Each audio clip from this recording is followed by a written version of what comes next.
Warning: mature content. The following stream contains content that may not be suitable for all audiences, including mature themes, strong language, and potentially sensitive material. Viewer discretion is advised.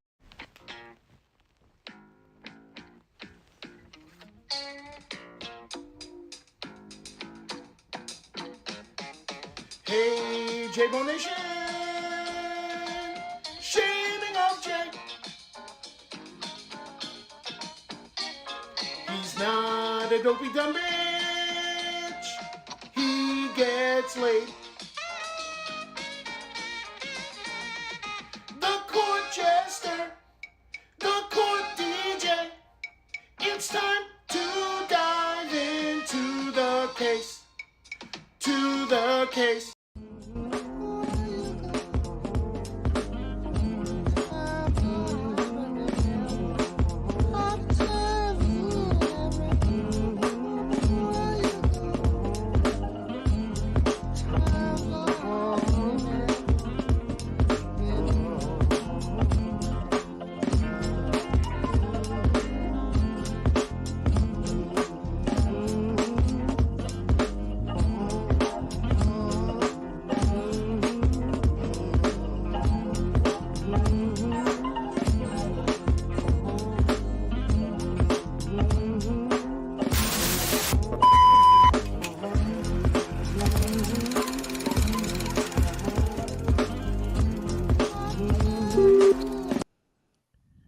Man, they are this. I was telling Bob, if they're back on time, they are. Like, you. I don't even have the right screen up.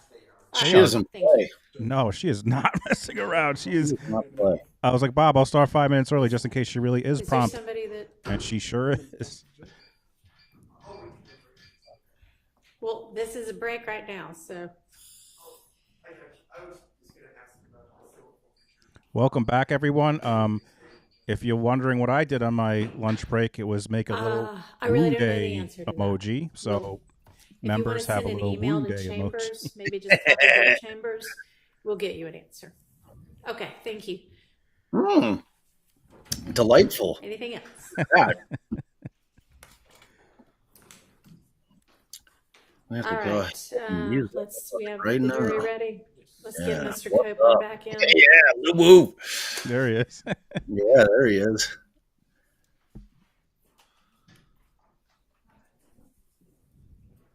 And for folks asking if Little Woo Day is still on the stand tomorrow, I'm going to punt that. Bob's covering to tell us.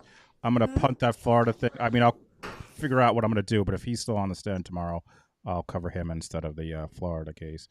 Yeah, I think that's mandatory. And if y'all are just joining us and weren't here for the first half, it kind of left off with a pretty heavy question that she asked him flat out if he had killed, what was the guy's name? Donovan Thomas. Donovan Thomas. And Woody took like a big pause. And, so I don't, like, is this a trick question? The judge asked if he wanted to talk to his lawyer. He said, I don't know. Like, I don't know. Maybe, I don't know. Is this a trick question? So that question's pending. It's a rather I thought he big said no. question. He didn't say no. I thought he said no. I don't know. I don't know. What did he say? No. I thought you guys tell. You guys Maybe he tell did. us. They kind of say no. It wasn't very forceful. If he did. No, it certainly wasn't. It was like, yeah, it definitely wasn't. Yeah, I don't know. But I don't know. Yeah, maybe that was resolved. Oh no, Elizabeth says, Betty C says he didn't answer, so I could be wrong on that. There he comes back. He did. All right, I'm wrong. Bob is right. He did not answer. My bad. But I do remember that thing where he said no, like He kind said of no, right. There was a point where I thought something, yeah, like right around in there somewhere. By the way, Shiraz is here, and I don't think she was here this morning. I have to really thank her. She sent a $300 Venmo after my stream last night. So Shiraz, Wow, unbelievable! Thank you so much. That is amazing. She's an always giver, as Bob knows. She is an always giver. Yes, she is. She's all the things. Mod, always giver, amazing human. Courtney C sent me a $50 Venmo. She is also Courtney's the best. She is also an always giver. Yes, she is. So thank you, Courtney. I got a tasty Venmo going into lunch. All right. You will bring the jury. We'll bring the jury. Wu looks nice and relaxed. Does anyone know if he went on the gram during lunch? If he went live? I saw you tweeted his gram handle or his link to his account. I didn't peep it though. Took the guy for a nice walk. It's nice. Yeah, Is it getting cooler there? It's like a little bit cool. It's not as humid here. It's so much nicer. Yeah, it's like a solid like 76 out. So it's pretty nice. I mean, he was sweating his balls off still, but like, I'm like, oh, dude, I got to get you in. Picture of him. Allie is going to join us. She had to run and pick up Scout. She's got volleyball tryouts today at 3. She spent the night at my sister's in Elmhurst. So Allie went to go scoop her, and she's definitely jumping on with us. So nice. We will definitely be getting some Allie. It's your favorite time. It's my favorite time. It's Allie time. I did that. I put that in my usually it's like some kind of legal concept that I'm explaining. In my newest Garcia episode, I changed it up and made it Allie time. So it's pretty good. Nice. Little tip of the cap to my beautiful, beautiful wife. By the way, is she trying out for the school volleyball team already? Like it's before school even starts? Wow. Yeah. Well, remember, we're starting Wednesday, dude. Like crazy, crazy. Yeah. So tryouts are today and tomorrow. She's going for because like Scarlett is like a little Laputan. She's the smallest girl on every. Be the digger, right? I don't know what that position is. Yeah, the Liberto. I want to say it's like the Liberto, like the defensive specialist that comes out. Nice. That's her role. Awesome. Now, oh boy, here we go, guys. Sheila's sporting some BD podcast gear today. Thank you, Sheila. Nice. Yeah, throw our store. Buy gear. After Nut was killed, that you thought the whole If gang was going to be after you. I don't recall. Okay. Isn't it true that you told Detective Copeland it's not a game, it's the whole clique, you know what I'm saying? The whole gang. They're after me. No. No, you did not say that. Because I don't know who the hell Detective Copeland is. Excuse me. I meant to say Detective Copeland. I don't recall. All right. Shows he's listening. It shows he's listening. Yeah. What is it? Does he keep calling her by her first name? He calling her? I don't know. Did he? What's he keep saying? All right, Kyle. Or is it Kyra? Like, what does he keep saying? Oh, I don't know.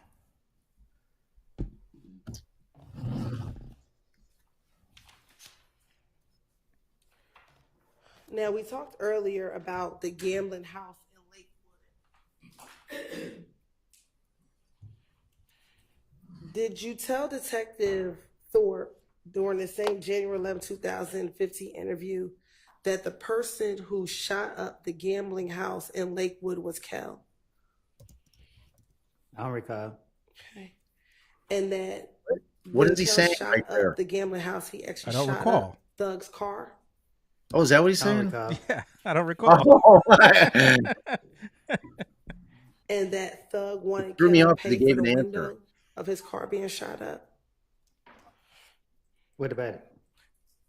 Did you tell Detective Thorpe during your January 11, 2015 interview that Thug wanted Kel to pay for the window that was shot up? I don't recall.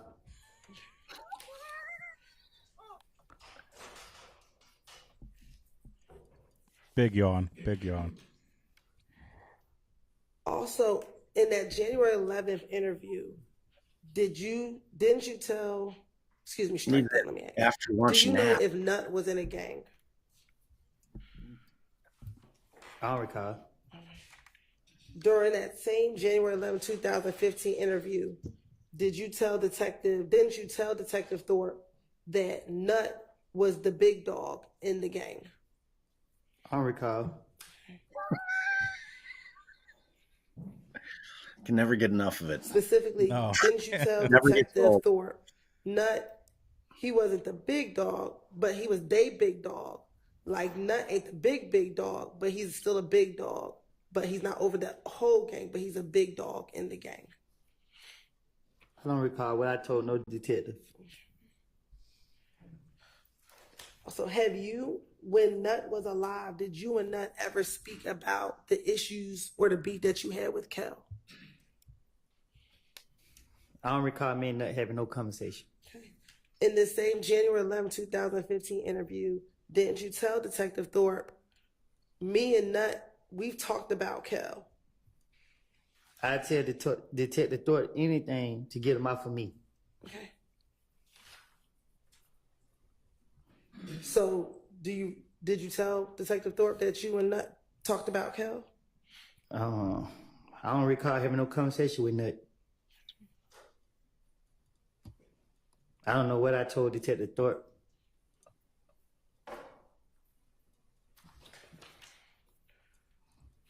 When you went and spoke with Detective Thorpe on January 11, 2015, were you concerned about if gang harming your family members? It's been so long, I don't recall. Hey, didn't you tell Detective Thorpe in that same interview, I don't know what to say. What can I do? Where can I go? When I leave here, what can I do? Because I have a lot of brothers and sisters. My mama had 10 kids at the house. Yes, my sister, I got an older sister on Boulevard in Oakland City. I got a grandmother in Oakland City. My girls stay in Carver Homes. My other brothers stay in Carver Homes. But I'm afraid they might know she's down in Boulevard. I know they know where she stay. Wait, Isn't it true that you told Detective Thorpe you were concerned about if gang retaliating against your family members? So glad to hear it, Maggie.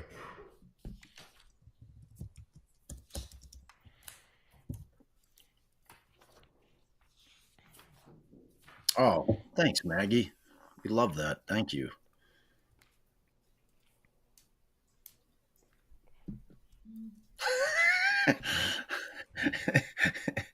That look. Are you thinking about your response? wait, I asked the question. What? I didn't know if you were thinking about your answer. what? I don't know. What? Do you need me to repeat the question? Yeah. Is it true that you told Detective Thorpe you were concerned about if gang harming your family members? I done told Detective Thorpe whatever.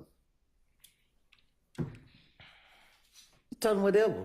I don't remember what I can't specifically say what I told him. I don't know what I told him. I don't remember what I told him. Earlier, do you recall me asking you about borrowing your brother's car? So is that double Today? win? Yes. A nice pen in there too. Mm-hmm. Yeah. Yes, for the record. I could tell he loosened his tie at And you lunch. told me that you never borrowed your brother's car? I paid for it, so it's my car. Okay. In the same January 11, 2015 interview, did you tell Detective Thorpe that it was your brother's vehicle and that you borrowed it from him? I would tell Detective Thorpe anything. I know when the police question me, they want me.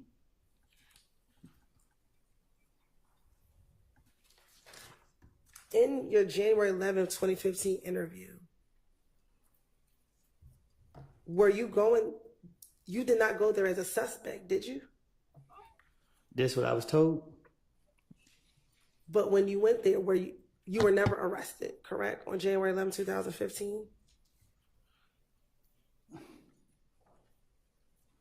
I don't recall. Okay.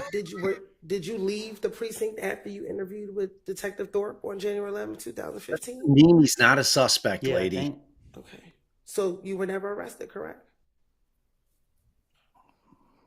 That doesn't mean I'm not a suspect. I don't know.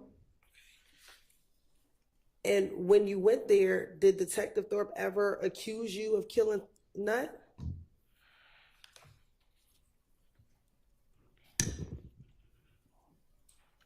I don't recall what he said.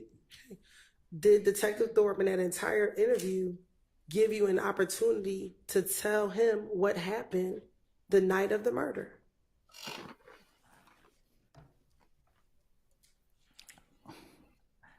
I can't remember what I can't remember what I know he talked about the murder, but I don't know. I can't remember what was said. Okay, but did you have an opportunity to tell him about what you knew about what happened the night of the murder? I told him what I made up.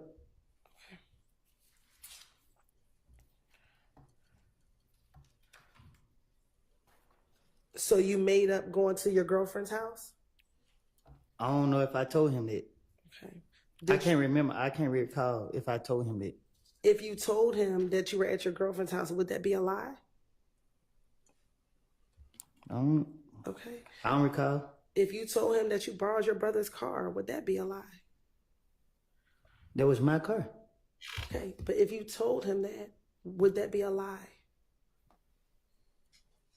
I don't recall. Okay. Why would you need to lie about your brother's car, about borrowing your brother's car? Because y'all were putting so much pressure on me that every time I was coming out the door, the police were getting me. So I knew that police was after me. But you keep saying the police were after you. On January 11th, were the police after you? The police were not after you. When Detective Third questioned me, I don't know when was it. Like, I don't know. So when you saying January 11th, from my understanding, I thought I walked in and walked right back out. I don't even remember sitting down having no discussion with Detective Thorpe. Okay. So I don't know. Detective Thorpe talked to me more than one time. I don't know which time, what he said at which time. I don't remember what was said. I just know that I was just saying whatever that came to my mind. I don't know. I was going to jail. I remember going to jail, trying to talk my way out of jail. Now, I think earlier you said you do recall speaking to police multiple times in 2015. Is that correct? No, I talked to them a million times. And isn't it true that when you spoke to them on the different times you spoke to them, you told them different stories? No, you told them the same stories each time you spoke with them. Do you recall that? I did. I don't know. Okay. Now, after January 11th, I know you don't remember the date. Do you remember speaking with police again after your car was shot at on the highway? You said my brother made a report. What I need to talk to them about? Did you speak to Detective Gaither and Detective Dennis after your car was shot up or shot at on the highway? Do you recall going to the police department and speaking to Detective Gaither? I don't recall. And Detective Dennis? I'm sorry. I don't recall. Okay.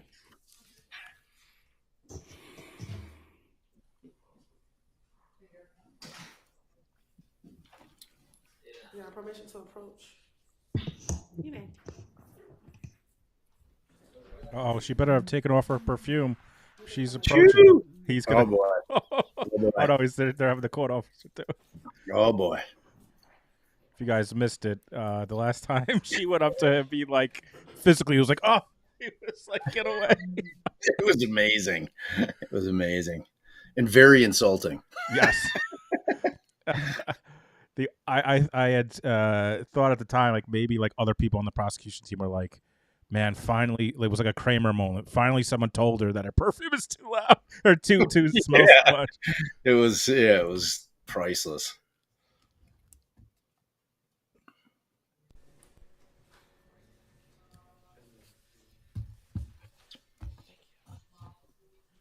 Got a $20 Venmo from Amy Brooks. Says, I watch court with you during my work day, so I'm usually a lurker. I appreciate your content so much. Thank you for the community you all have created. Thank you so much, Amy. Thank you, Amy. Alpha 1. Hey, Coach Tell Jur. me, do you recognize, do you see yourself in that picture? Yes. And is there a date on that picture? Yes. What is the date on that picture? The date you've been saying? Is that January 11, 2015? Yes. And is that the interview room? Is that the interview room at the Atlanta Police Department where you interviewed with Detective with the detective? I don't recall. Right. You're right. This time the state would like to tender say exhibit 378 Yankee Alpha. Yeah. Your Honor, the state would like to tender States Exhibit 378 Yankee Alpha 1 into evidence. All right. It's admitted without objection. Next, I'm going to show you 378 Yankee Bravo 1. Tell me, do you see yourself in that picture? Yes. And is that date January 28th, 2015? Yes. Your Honor, this time the state would like to tender States Exhibit 378 Yankee Bravo 1 into evidence. Admitted without objection. Now, looking at 378 Yankee Bravo 1, do you see yourself, Detective Gaither, and Detective Dennis in that photo? Yes. All right. And on that date, do you recall, did you speak with them about your car being shot at on the highway at University and Pryor? I don't know. Do you recall ever speaking to police about your car being shot at on University and Pryor Road? I don't know. All right. In this interview back on January 28th, 2015, didn't you speak with Detective Thorpe and Detective Dennis? Excuse me, strike that. Were you arrested on January 28th, 2015?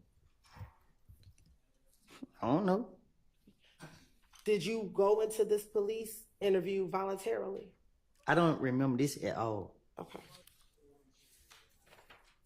Do you remember speaking at all, whether it was on January 28th or any other date, about the shooting on the highway to the police? I don't recall. Okay. In that interview on January 28th, 2015, didn't you tell Detective Gaither and Dennis about being at a pool party before being shot at on the highway? I don't recall. Okay. And while you were at the pool party, there was an individual by the name of Bushi at that pool party. I don't recall. And that Bushi was the girlfriend of Yak Gotti. I don't recall. And that after you all left this pool party, you were driving on the highway in your brother's vehicle. I don't recall. Do you not recall being shot at on the highway? You don't recall telling this to the detectives? I don't recall none of this you talking about. Okay. So you don't recall being shot at on the highway? I've been shot at a lot of times. Specifically in January 2015, do you recall being shot at on the highway? While in your brother's vehicle? I don't remember. Okay. Do you remember telling the detectives that you were shot at on the highway while in your brother's vehicle? I don't remember what I done told the detectives.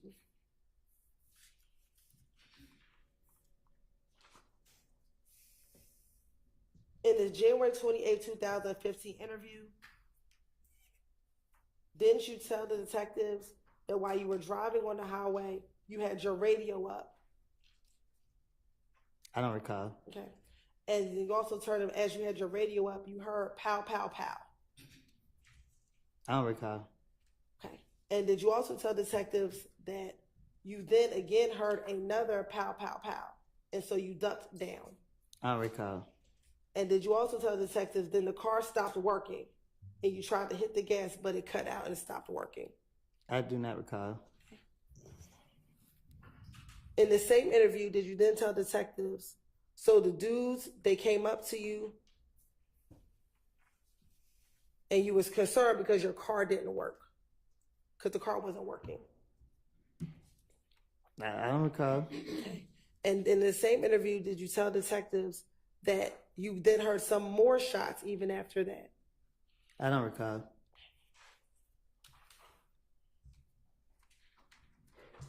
And that the two cars that you saw that were shooting, one was a gray Impala with tinted windows. I don't recall.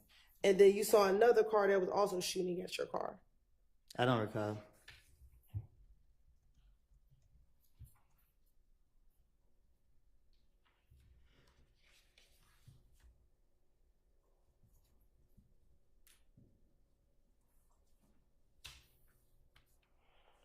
Then, do you recall Detective Gaither, after you told her about the shooting on the highway, her asking you, when did this beef begin between you and If Gang? I don't recall. And you also told her the story about what happened at Club Crucial the Monday before Donovan Thomas was murdered. I don't recall. He doesn't even have his eyes open at this point.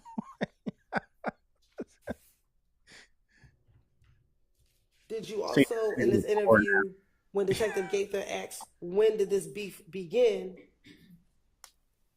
that Kel told you the beef began because you hung around a person named Boo? I don't recall. And that they were mad because they thought Boo was a rat and that you were hanging around a rat. I don't recall.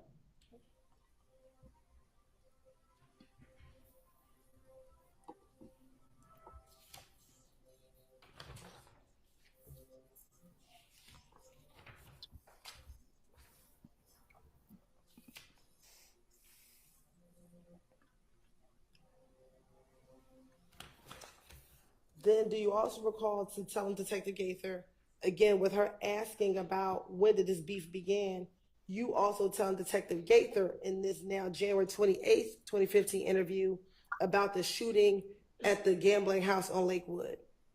I don't recall. And in this January 28th, 2015 interview, you actually told Detective Gaither that initially you thought another gang did the shooting at the gambling house. Yes, Natasha, this is prosecution. Okay. But then later you learned that it was Kel who did the shooting at the gambling house. And he's still alive? Do you recall telling Detective Gaither No, I don't recall. about the shooting? I don't recall. So now is it fair to say that both in January 11th of 2015, now in the second interview, that you told the same story about this gambling house shooting in Lakewood? You just confused me. What you say? Now, for the second time, have you told another sub-detectives about the gambling house shooting in Lakewood? I don't recall. Okay.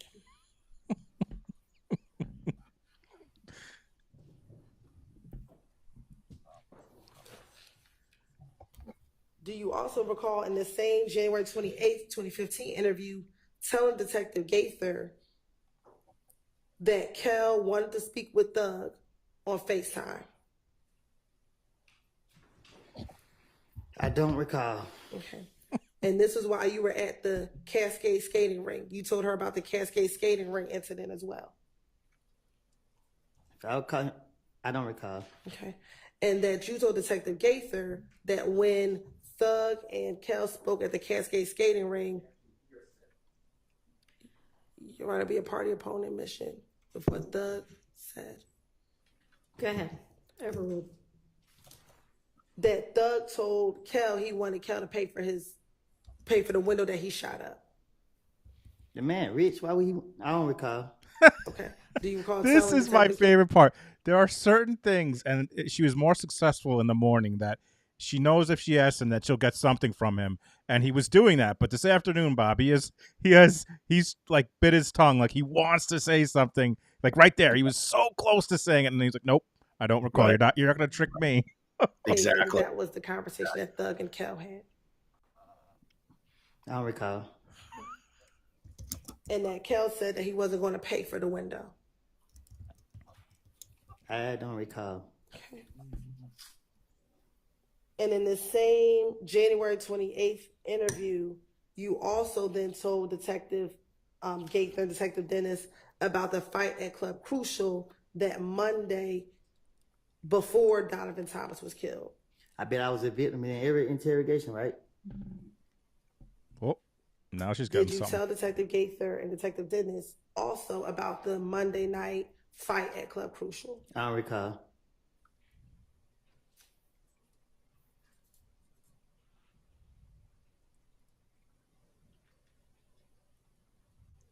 And that you also told Detective Gaither at the same Monday night event at Club Crucial that you had money flashing and that Kel walked up to you and punched you.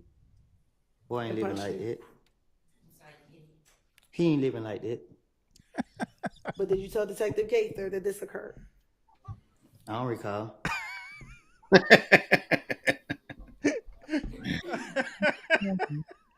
Also, in the same January 28, 2015 interview, is it true that you also told Detective Gaither that after Kel beat you up, you ran out of the club and went outside of the club and saw Bloody J? I don't recall.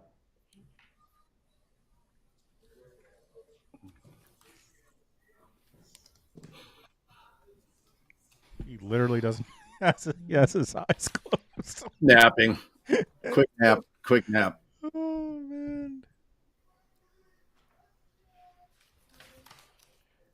And in the same January 28, 2015 interview, did you also again then tell Detective Gaither and Detective Dennis that people in your crew jumped Bloody J? People in my crew? Yes. My Why? crew in prison. Okay, back in January 2015. My crew in prison. Everybody who ran with me in prison. Okay. Back in the With January. license. All right, Mr. Kaplan, listen to the question. Let her finish the question, and then you can answer it. In January 2015, did you tell Detective Gaither that at the same Monday night event at Crucial where you got beat up by Kel, that when you went outside, your people jumped on Bloody J? I don't recall.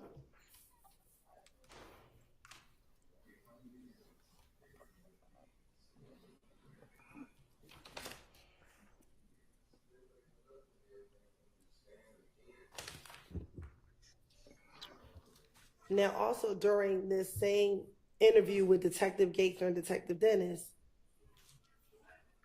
did you then also tell them your concern about people blaming you for Nut being killed? I don't recall. And matter of fact, you were concerned that you always get blamed for everything. Because I'm always into stuff. Okay. And that you told them, so the night after Nut got killed, you came down to talk to the detective to declare your name. I don't recall. And matter of fact, you told Detective Gaither and Detective Dennis that people told you that you shouldn't go down to the police department. I don't recall. But you decided to go down anyway to clear your name.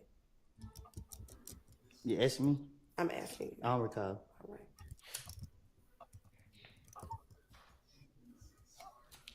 Did you also tell Detective Gaither and Detective Dennis that on the night of Donovan Thompson's murder, you actually told your girlfriend to call the police and tell them what was going on, tell them everything, because you again wanted to clear your name about being involved in Donovan Thompson's murder? I don't recall.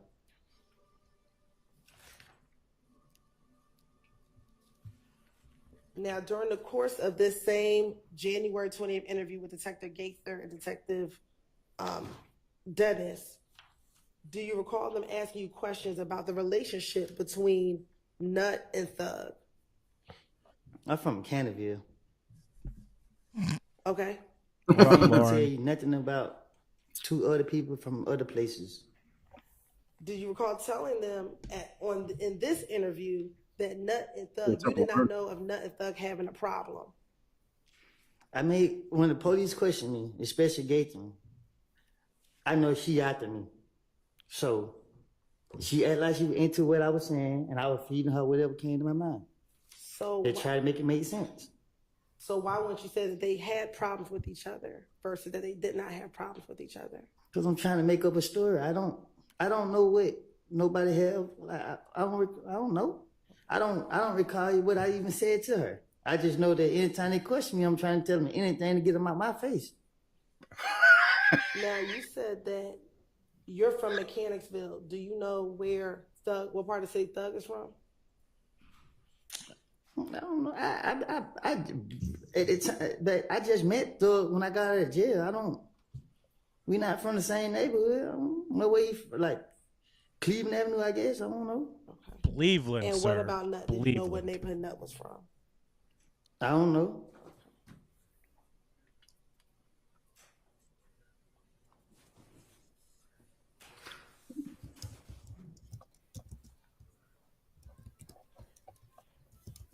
Now, after Nut was killed, did you go to Miami?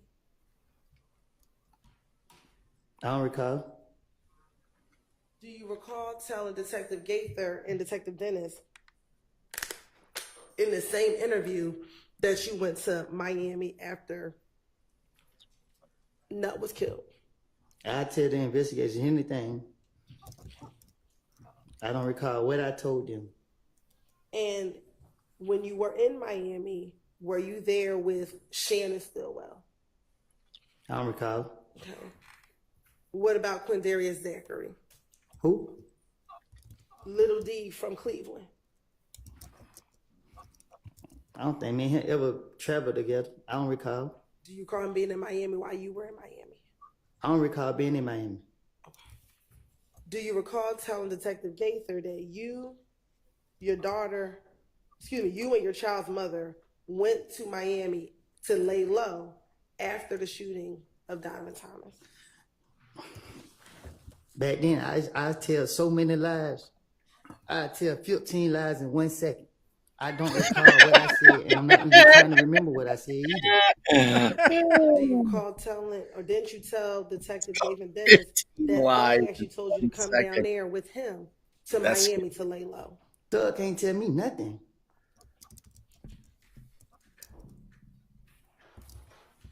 And you also told Detective Gaither that, Hey again, Bob, after would he keep told you to asking come him down there and lay questions? low to Miami. And do you think there will be any cross? Oh, yes. Well, I'll let Bob. First of all, thank you so much, Luna's mom, who says, hey, Bob, would you keep asking him questions, and do you think there will be any cross? So, Bob, you got to put on your prosecutor shoes. But she has to, right? Like, she has to ask every question, right? She's going to ask every single question she has. And then ultimately, at some point, I mean, we know that these interviews exist. There's videos of them. Yeah. So theoretically, it used to be that you couldn't call or you couldn't impeach your own witness, but that is no longer the case. You can definitely impeach your own witnesses. She's setting up all of this potential impeachment. The problem from the prosecution's perspective is the reality is that he's giving a reason as to why he lied in those interviews. So even though theoretically she's impeaching him, or if she's going to bring in prior statements that he said on the stand, which is really how you impeach him, but like she's going to try to impeach him with what he said to the police as well. But, that's not sworn testimony. Obviously, anything that he may have said on the stand would have been under oath, but he's given a reason as to why he lied. So how that's going to lay with the jurors, like I find him to be like unbelievably for him being a like just a admitted liar who can lie. He can tell 15 lies in 1 second.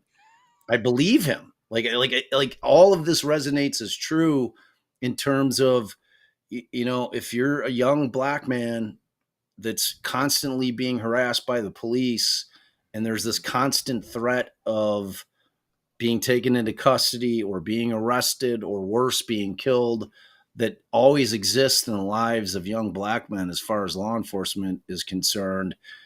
You know what? Like everything he says rings true to me. Like he's just saying shit to get these dudes out of his face, whatever the case may be. And it's not that far of a logical leap to believe that if he's saying, "Oh yeah, look at Thug for that shit," that he's of the mindset, he's got the money, he's got the dough to get a lawyer. He's going to be. They're not going to be able to find any evidence on it. Who's going to get hurt in that situation? You know what I mean? Like to me, it's legitimate. Like that is a valid reason for him to be pointing the finger at somebody else and just making shit up. So, ultimately it gets stickier when it comes to shit that they're accusing him of doing. But again, like how is that relating really to Thug? How is that relating to Jeffrey? How is that really even relevant to what they're trying to, because if they're trying to build this relationship between Lil Woody or Lil Woody and Jeffrey, like I'm not seeing it in terms of that this guy's like part of the crew, that he's part of the gang, and that he's he's doing what he's been told to do. Like, I'm not seeing any of that come out here, which is ultimately what they're trying to prove, right? I mean, they're trying to prove that this is a crew that, was out there slinging drugs, killing people when they had to be killed, all the things that the gangs typically are accused of doing. And I don't know. I think ultimately,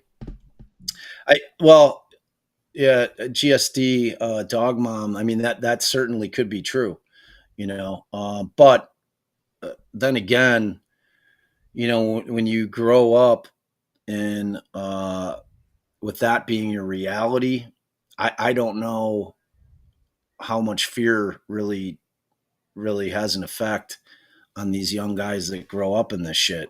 To be honest with you, I mean, I've grown up, very close to the west side of Chicago. I have, it's a different mindset. This is not some suburban white kid who is not accustomed to violence.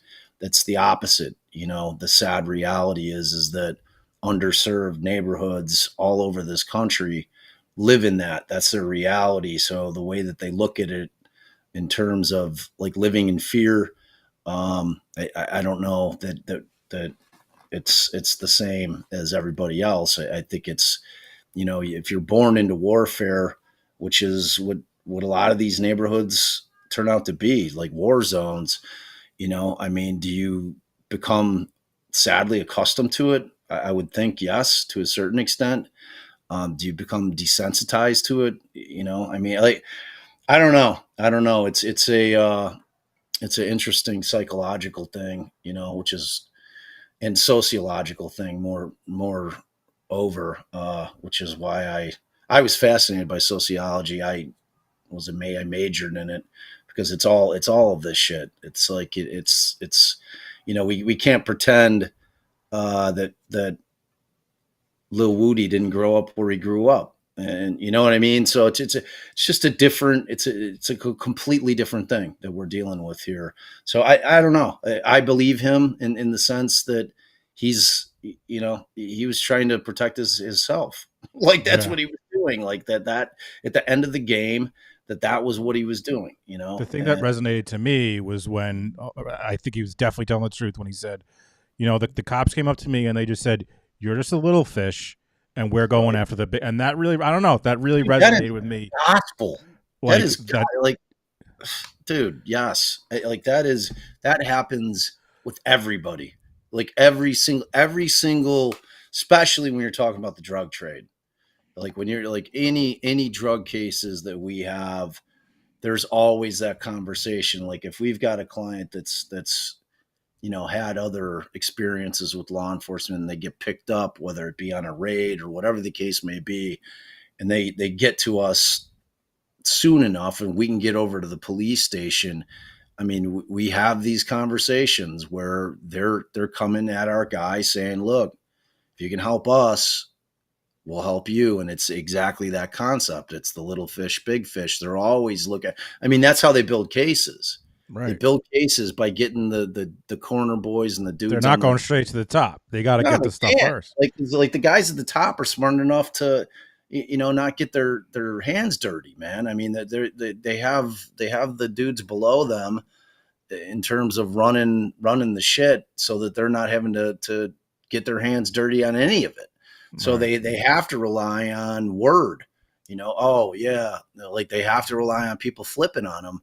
And it's a real thing. And, there's a code, there's honor among thieves, for lack of a better term, in terms of, we've all heard, snitches get stitches, man. That is the code of the street. And it's real, so if his thing is like, if he's snitching on some fake shit, he's really not snitching then, is he? Right. If his mindset is like, all right, well, I'm going to tell you all kinds of shit about Thug, because number one, you're not going to find any evidence of it because it didn't actually happen. Good luck with that. And if you try to bring some bullshit case on him, he's going to be able to hire the lawyers. They're going to be able to knock it down. So I mean, that to me is a very, very realistic way to be thinking about it. And I think that that's what's bearing itself out on the stand right now. True. How that's going to impact a jury, I mean, is yet to be determined. But like I said, depending on what the racial makeup of the jury is, if he truly has a jury of his peers, then, you know, I mean, a lot of this is not going to be falling on deaf ears, you know, I mean, because, you know, black folks that live with this shit, with this battle with law enforcement that's been going on forever, they understand all too well how real it is, you know, and especially for young black men that, I mean, they've lost an entire generation of young black men to prisons and murder, you know, just because of the way that our society has shook itself out post slavery. So, yeah, you know, I've got long thoughts on it, but I won't bore you all with it. We'll get on. We'll get to that on another one. We'll continue. Before we do, I just want to thank Dom's mom for a $10 Venmo for bringing joy to my work days. Thanks for being you, JBN for life. Thank you so much, Dom's mom. You're the best. And your girl, you stayed down there for a week in Miami. I don't recall what I done told the police. But for me telling you now, there's nobody walking this earth and tell me what to do. Is going to Miami a bad thing? No, which I just told you, you bring up something that you saying that I said to the police, and I'm telling you the truth right now. I lied to them. So I don't know what the, I don't know. Like, go ahead. So have you never been to Miami? I've been to Miami a lot. Okay. So back in 2015, did you ever go to Miami? I can't remember if it was 15 or 14. Let me make it more specific. After Donovan was killed, did you go to Miami? Man, I can't recall. And I honestly, God, can't recall. First time he qualified it. Like every other time, he really did. He really did recall. That time, he honest to God did.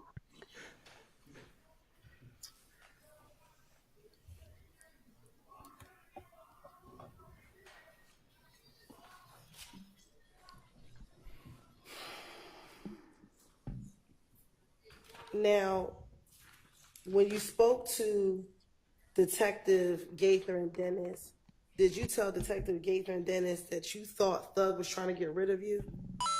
What do you think she could ask him that he would answer? I mean, she asked him his trying. birthday. Yeah, and he didn't even give that. He didn't even give his birthday right. Did you ever tell Detective Gaither and Detective thank Dennis you, Hospice that you Jess. thought Thug was trying to get rid of you? I don't think you heard me the first time when I told you I don't run behind nobody. I'm from Mechanicsville. Okay. So I don't know. I don't know what you're talking about. Okay. So what does being from Mechanicsville have to do with my question? That mean I don't run behind nobody else. I didn't ask you about running behind anyone. Saying something about getting rid of me, like you can't get rid of me. Thanks a lot, man. So Thank you, Amanda for the is it $10 testimony that you did PayPal. not Thank tell you. Detective Gaither and I Detective don't know. Dennis? I don't know what I done told the investigator, detective, whatever you want to call them. That's Dom's mom. Oh, thank you.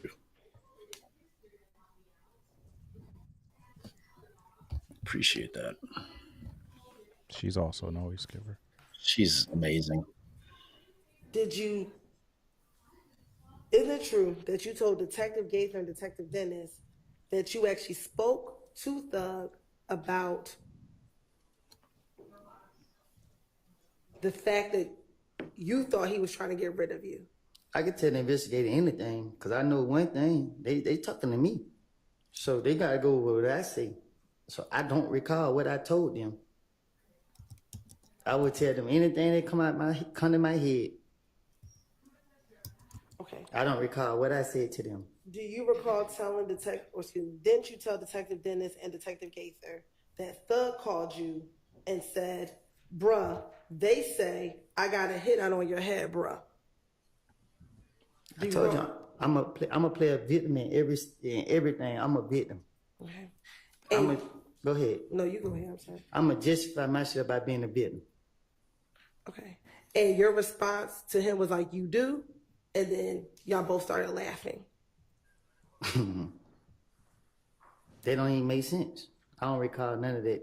Saying it, me telling it. I don't remember specific what I said to any investigator. I know I told them whatever. I feel that I can convince them to let me go.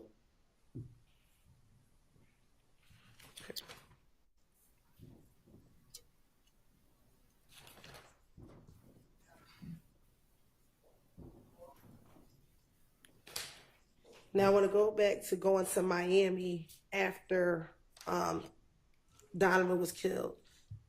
Isn't it true that you told Detective Gates and Detective Dennis that while you were in Miami, initially Thug treated you like a brother, but then things felt different? Did you got proof of me being in Miami? Did you provide us your phone number so we can get your phone records, Mr. Copeland? Which phone? The phone you had in 2015. Did you give police your phone number so we can get your phone records? I don't recall. Now you're talking about. Okay. Did you give police your phone number in any of these interviews so that we can get your phone records? Which phone? Your phone that you had back in 2015. I had more than one phone. Okay. So did you give any phone number to the detectives back in 2015 so we can get your phone records? Any phone you have? I don't recall. I don't know. I can't remember. I don't recall. Did you, matter of fact, tell the police to go get your phone records so that they can confirm where you were on the night of Donovan Thompson's murder and afterwards? I probably, I don't know. I probably did. Ain't no telling. Okay. And did Detective Gator tell you that that was one of the things that she was going to have to verify was your phone records and where your phone puts you? I don't remember. I don't recall.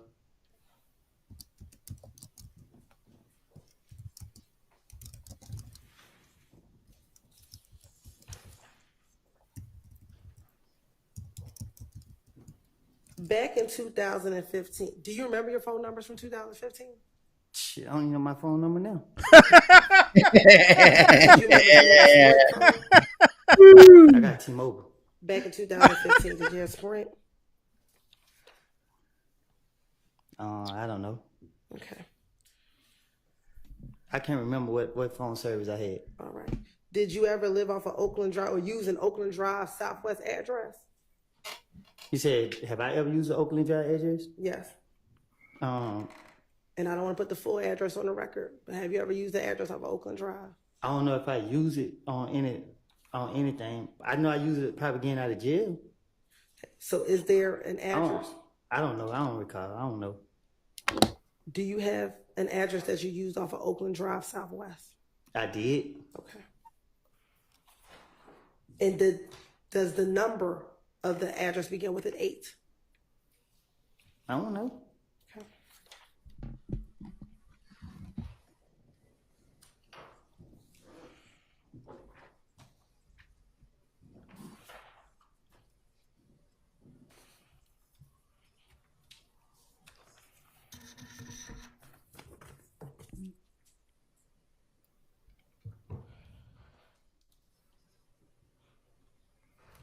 Okay. Going back to the January 2015 interview.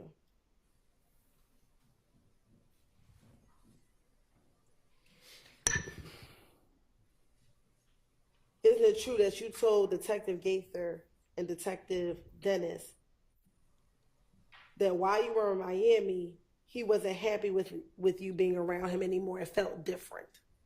Who? That Thug, you weren't Thug. That Thug wasn't happy with you being around. It felt different to you. I don't recall. I don't recall being in Miami.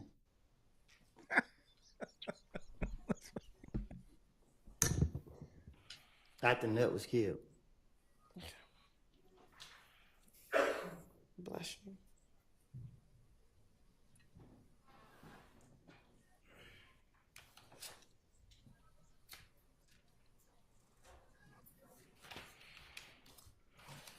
Yeah, Ariel, that was a great moment. There's almost too much content for I have to figure out.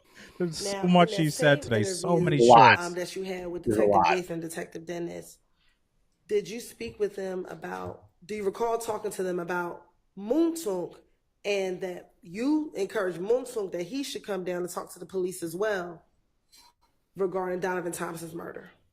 I don't recall what I told no investigators. Okay.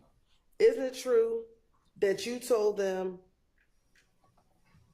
that because people were calling his name in the murder, he should come down and speak to the police?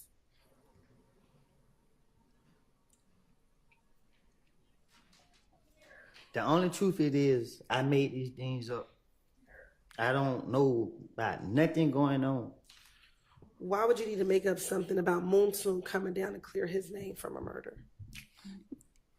I'm speaking in the general. Like, you got me up here like I know what's going on. I don't know what's going on. Okay, so I'm asking you now.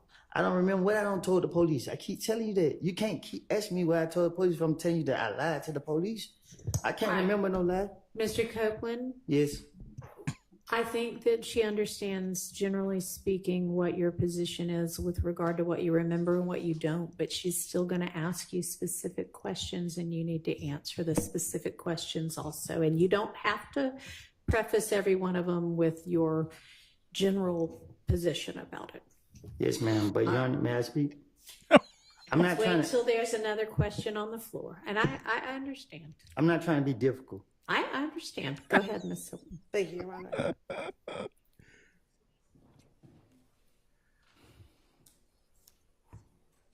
Now, earlier I asked you about an individual by the name of Bloody J. Do you know a Bloody J? I heard of him. Okay. Have you ever spoken to Bloody J? I doubt it. Okay. Back in the same January interview that you had with Detective Gaither and Detective Dennis, do you recall telling Detective Gaither, or didn't you tell Detective Gaither and Dennis that you were trying to hook Bloody J and Thug back together? Do I have the link? How would I don't recall. Yeah, Jay sent it.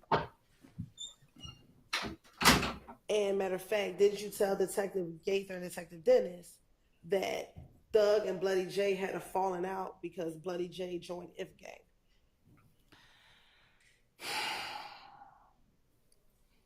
If you going off what I said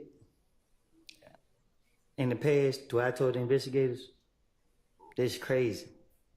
I do not remember what I said. You can't get me up here to try to remember what I said to them. I don't remember what I said. You can ask me these step by step, but my response is my response. You want me to be honest? Or you want me to lie? I can't answer your question because I can't remember what I said. Okay. So I don't recall. So I'm going to ask you now. Did Bloody J and Thug stop being friends because Bloody J started messing with If Gang? Thug behind you, ask him. I'm asking you. Huh? I'm asking you. I don't know. So why would you tell Detective Gaither and Detective Dennis that? Ma'am? Why would you tell Detective Gaither and Detective Dennis that?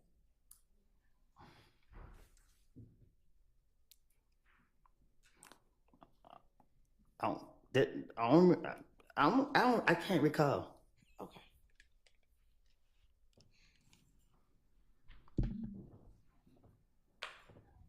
Now,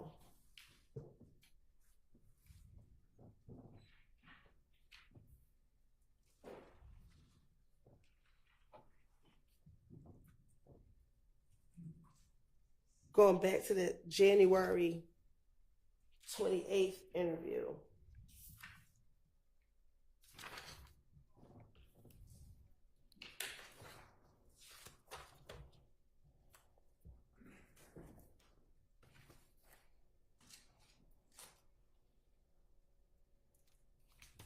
Of course, indulgence for one moment. By the way, let me just make this clear. I'm not a fan of the prosecution, but I have to give her credit. At this point, I would have thrown my shit down and be like, I quit. I can't do After this. speaking with them briefly about the murder, did you then go into more details about the shootout not the shootout, but the shooting of your car on the highway? Do you recall telling them about who you believed shot at your vehicle on the highway? I don't recall.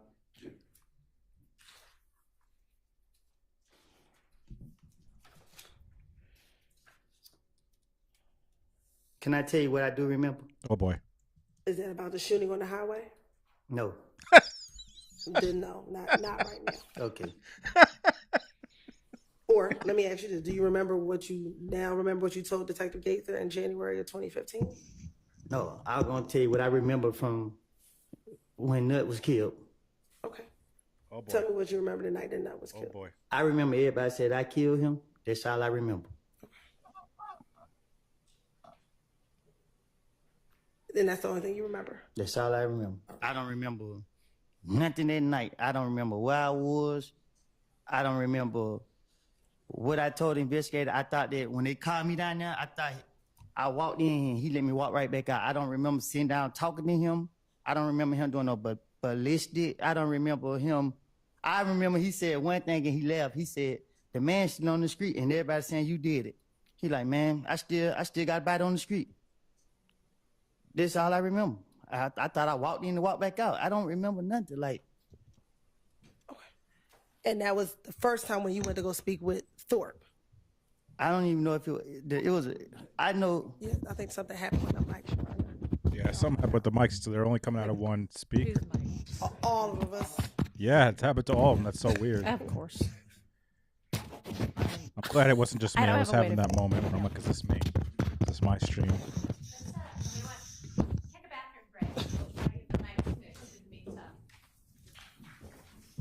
Bathroom break. Mic fix break. All right, I'm behind, so let's see if maybe we got past it. But nope, they're still on it. Yeah, I'm glad that that wasn't me. I was like, why is it only coming out of one speaker?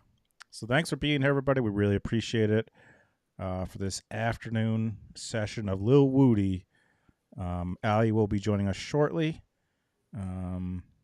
I've never seen anything like this. This is so good. It's so good.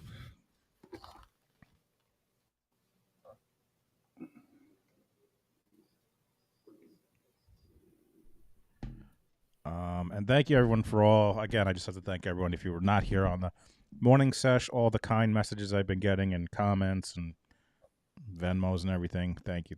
You guys have been so kind and I really appreciate it.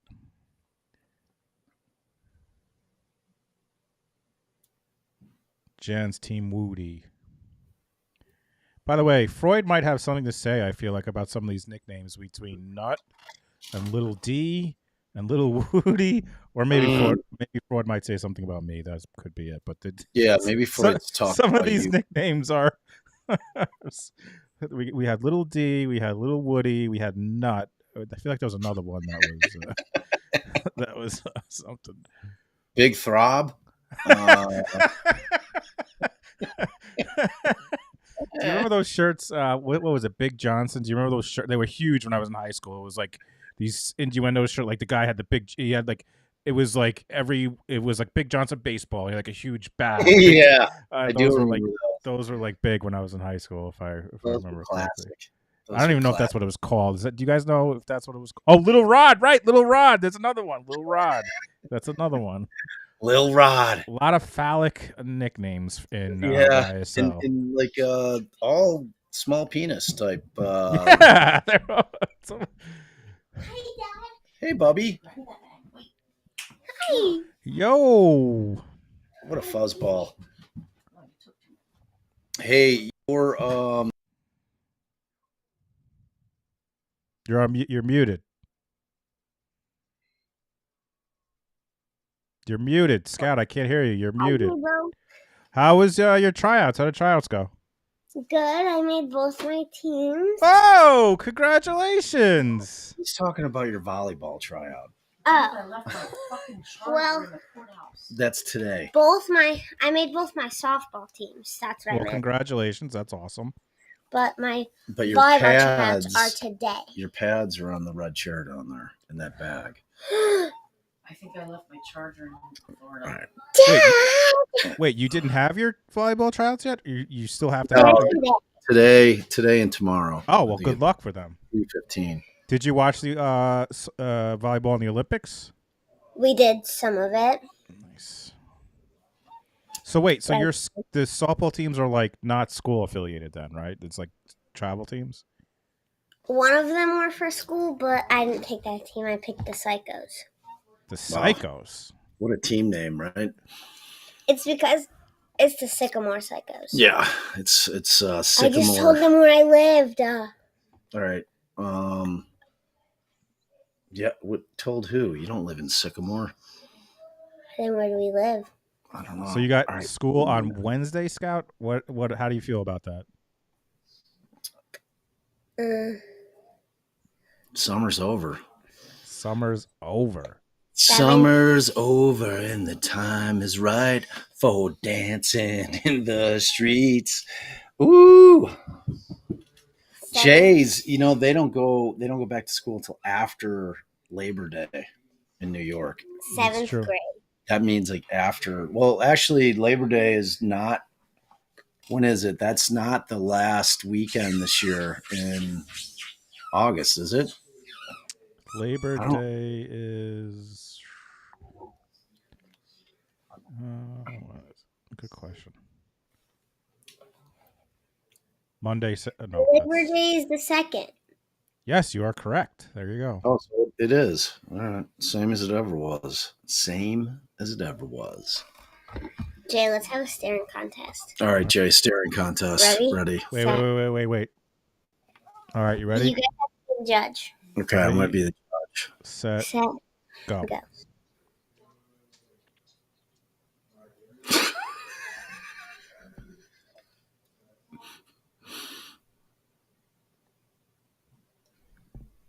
I'm afraid I'm going to miss a blink going between the two screens. Oh, you win. Oh, I couldn't do it. You win. Wow. It was my fake blow through the screen. Yeah, you got him. Really got him. You got him every time. That was terrible. That was a poor performance. I mean, a Supreme Court reporter said that it was intense. Aspiring. Oh. Yeah. Scarlett always forgets to read over the summer. So it's always the battle. I read this many books this summer. So we have to reteach it, like against my will. Like I'm always trying to get her to read. I used to love reading. You weren't a reader, though, right? Were you a reader? Oh, when I was younger, but then I just pretended to love reading so I could be with Shannon. By the way, she was. If you guys, did I tell this story? She was so mad at me when I started reading. Thanks a lot, man. I just got a PayPal there. Like she was so mad when I started reading my advanced copy of the Murdoch book. She was like staring at me and yelling at me. She was so mad that I was reading a book because like she wanted to read a book and she was so mad at me because I got to read a book. I read like the first part of the chapter and I haven't read it again. So I have to. Was that the Becky Hill book? No. It's this new book. It's an advanced copy, Bob. It's coming out in I think the 20th of this month or something. It's coming out. It's about Alex Murdoch and just like what led to him being Valerie Burline.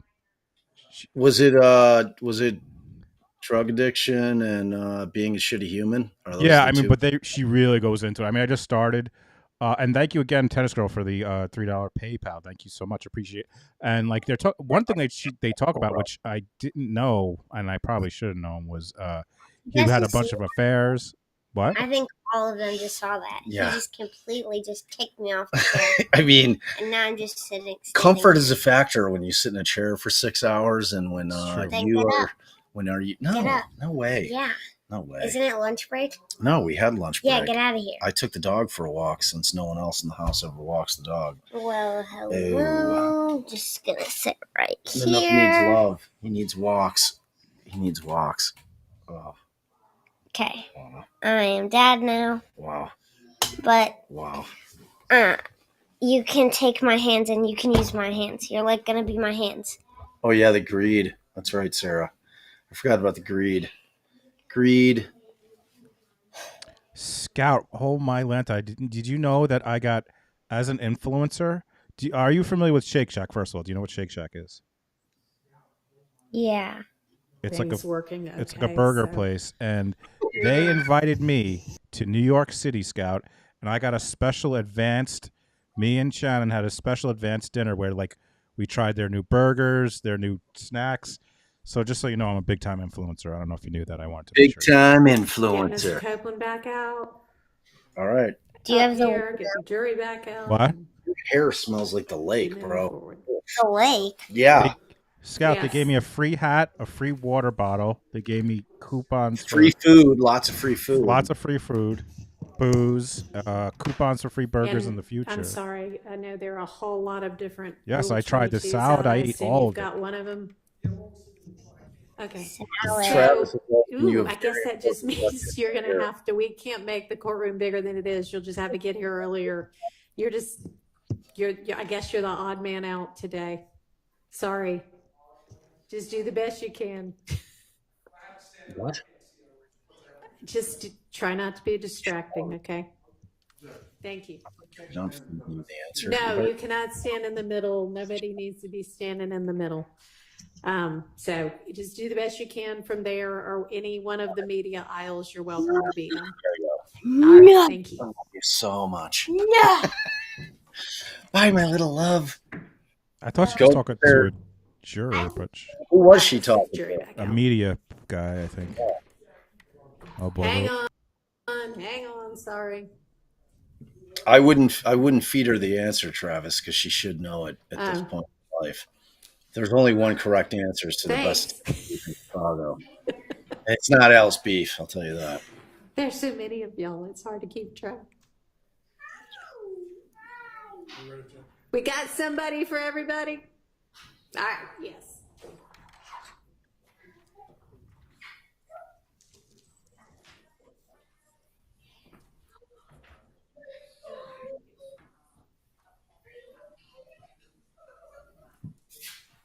I have it. Tylenol? Yeah, no, that's fine.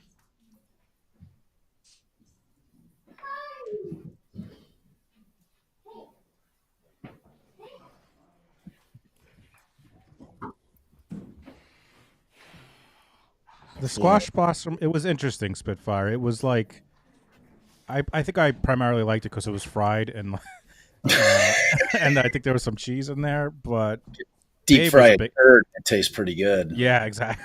The TV. Babe liked it a lot. Yeah, I expect to see it. Just sent. Okay, I need to see it. I need proof. Proof positive. Thank you. We're going to get rolling again. Situation fixed for at least the present time. Now, during this same interview, I think I just asked before we went on break that you saw that it was a grayish Impala that was shooting at you on the highway. Do you recall? Did you tell investigator Gaither and Dennis that in this January interview? I don't recall what I told him. He's back. And he's testifying again. Well, Nook's here with one of his squeakers. My favorite thing. My favorite When squeaking you toys. were shot at on the highway while in your brother's vehicle, was there anyone else with you? I don't recall. Was Demekion with you? I don't recall. What about Shannon? Who? Shannon. I don't recall.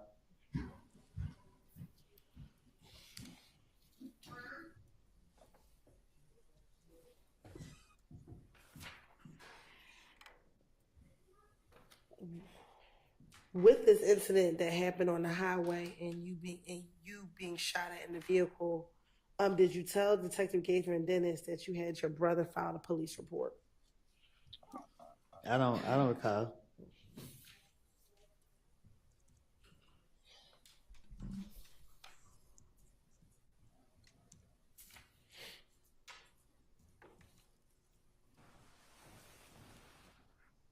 And do you recall them asking you, why did you have your brother file a police report?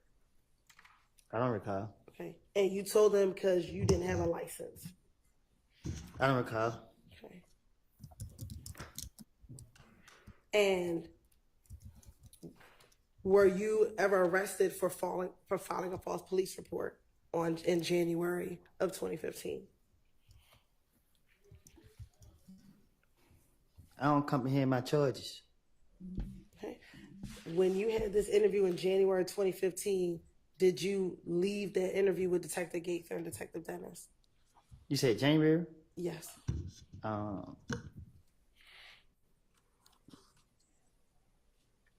went to jail in February. So I didn't go to jail in January. So is it fair to say that you did not get locked up for filing a false police report? I guess. I don't know.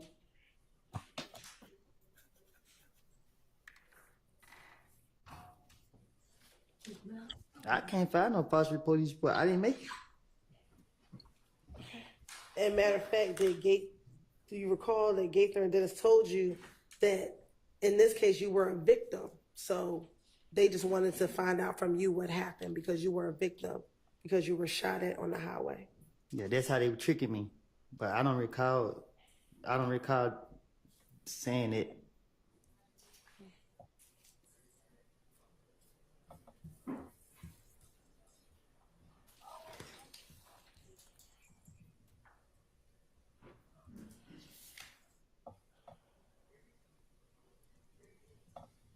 Now,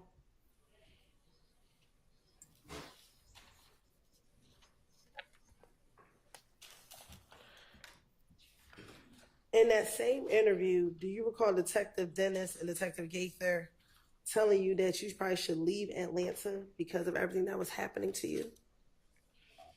That was everybody telling me now. Okay. But I'm talking about back in January 2015.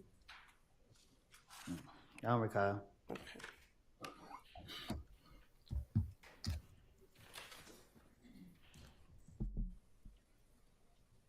And you told me you didn't want to leave Atlanta. I'm still here.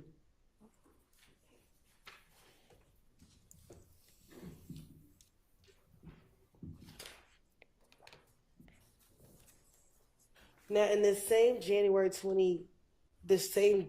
interview with Gaither and Dennis, again, do you tell them again that you had nothing to do with Nut being killed? I don't recall. Okay. And that you wanted to make sure that the police knew you had nothing to do with Nut getting killed? I don't recall what I told the police.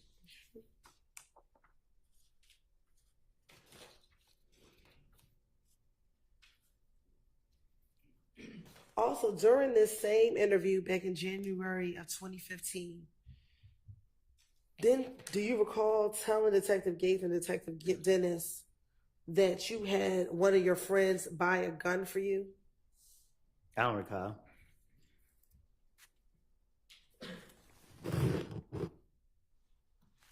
And that your friend bought this gun in his name? I don't recall.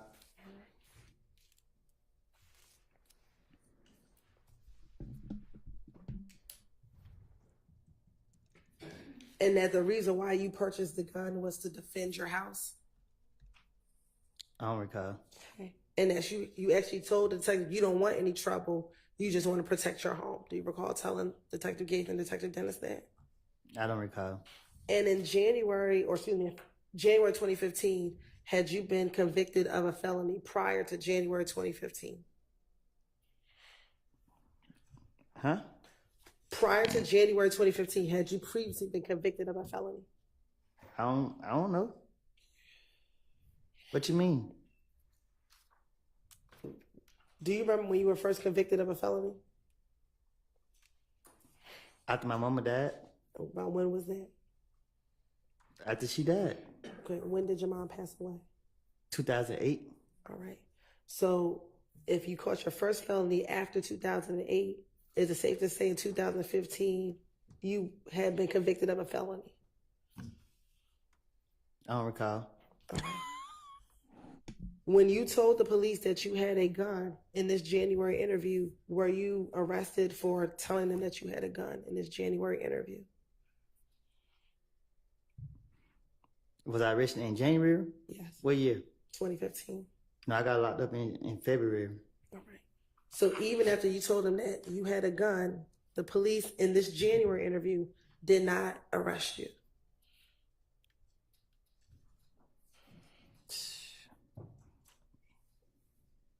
I ain't had no gun. Did you tell the detectives you had a gun?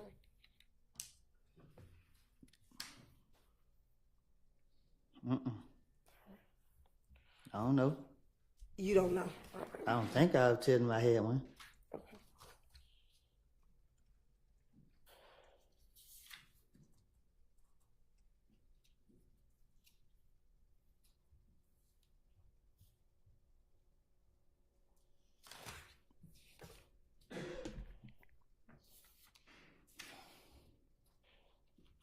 Now, in this same January 2015 interview, you also told Detective Gaither and Detective Dennis about this meeting with an individual by the name of Mo who wanted you and Thug killed. Is that true? How would I know? I don't know. Okay. You don't know about the meeting, or you don't know if you told Detective Gaither and Detective Dennis about this so-called meeting? How would I know somebody want us killed? Okay. So is it true though that you told Detective Gaither and Detective Dennis about this meeting with I Mo? told and them people anything. Just like right now, me, you can have a whole conversation. I tell you about some stuff that never took place, and you'll swear that everything I'm speaking on was the God and it's true. Okay. But now you've told two detectives, first Thorpe, now Gaither and Dennis, so excuse me, three detectives, about this meeting that Mo had and that they were going to kill you and Thug. I'm going to play. All right, I think that was supposed to be a question. Did I'm you afraid have that- an implied, is that right, at the end of it? Yes. Try to just form it into a question. Yes, Your Honor. Isn't it true that you told Detective Thorpe and Detective Gaither and Dennis about this meeting that Mo had in which you and Thug were supposed to be killed? I tell you, I'm going to play a victim in every situation. All right. And you actually gave them details about this meeting. Is that correct? I don't know what I told the investigators. Matter of fact, you told the investigators somebody else that was in there that felt like I deserved to know. They came back and they said, hey, I had to get rid of everybody, bro. But they said they're going to kill you. They're going to take me to a gas station and kill me. Like, who's saying it? Mo, and everybody said, woo. Bloody J was on the phone with Mo, standing next to the person that was telling me. Said he ain't know the name of the person that was talking. And after everybody, I just said, kill him. And Bloody J said, woo. And everybody said, woo, woo. As in, that's a confirmation that they were supposed to go and kill you or have you killed. Okay. Things don't work that way. When you're speaking on doing something like that, you don't be open about it. So this self-explanatory that it's a lie. You don't discuss killing people with multiple people. So you're gonna do it. You're not gonna be telling everybody you're gonna do it. I made it up. I keep telling you that. And did you tell the detective that occurred at a gang meeting that you were not at? So someone at the gang meeting told you about what happened at the gang meeting. I don't recall what I told the investigators, but I know that the things that anytime that they sat me down and they tried to question me, I knew I was about to go to jail. And even the times I didn't go to jail, I knew that I had done something stupid and I thought they was on to me. So I was trying to throw them off my trail. And that this meeting happened before Donovan was killed. Yeah, I don't know. Okay. And that the reason why they wanted to kill you is because they thought that you had Bloody J jumped. Huh? The reason why they wanted to kill you is because you had Bloody J jumped. I believe that if any gang wanted to kill me, I'd be dead by now.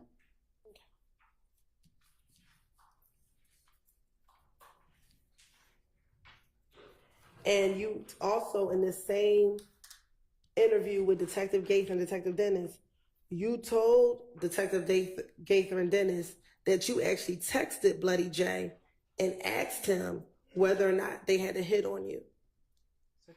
No. But he never responded to you. No, I don't remember. I don't recall. I don't know nothing about none of that. I wouldn't have their number and they wouldn't have mine. Now, back when you were interviewing with the detectives, both Thorpe and now the second interview with Gaither and Dennis, were you the only individual in the room with the detectives? I don't know. Okay. Looking at that picture, are you the only person in the room with the detectives? This one? Yeah, I want you to look at 3 78 Yankee Bravo and Yankee Alpha. It looked like I'm in there by myself beside with the police. Okay. And this is when you're telling the detectives all the things that I'm asking you about, correct? I don't recall what I done told them.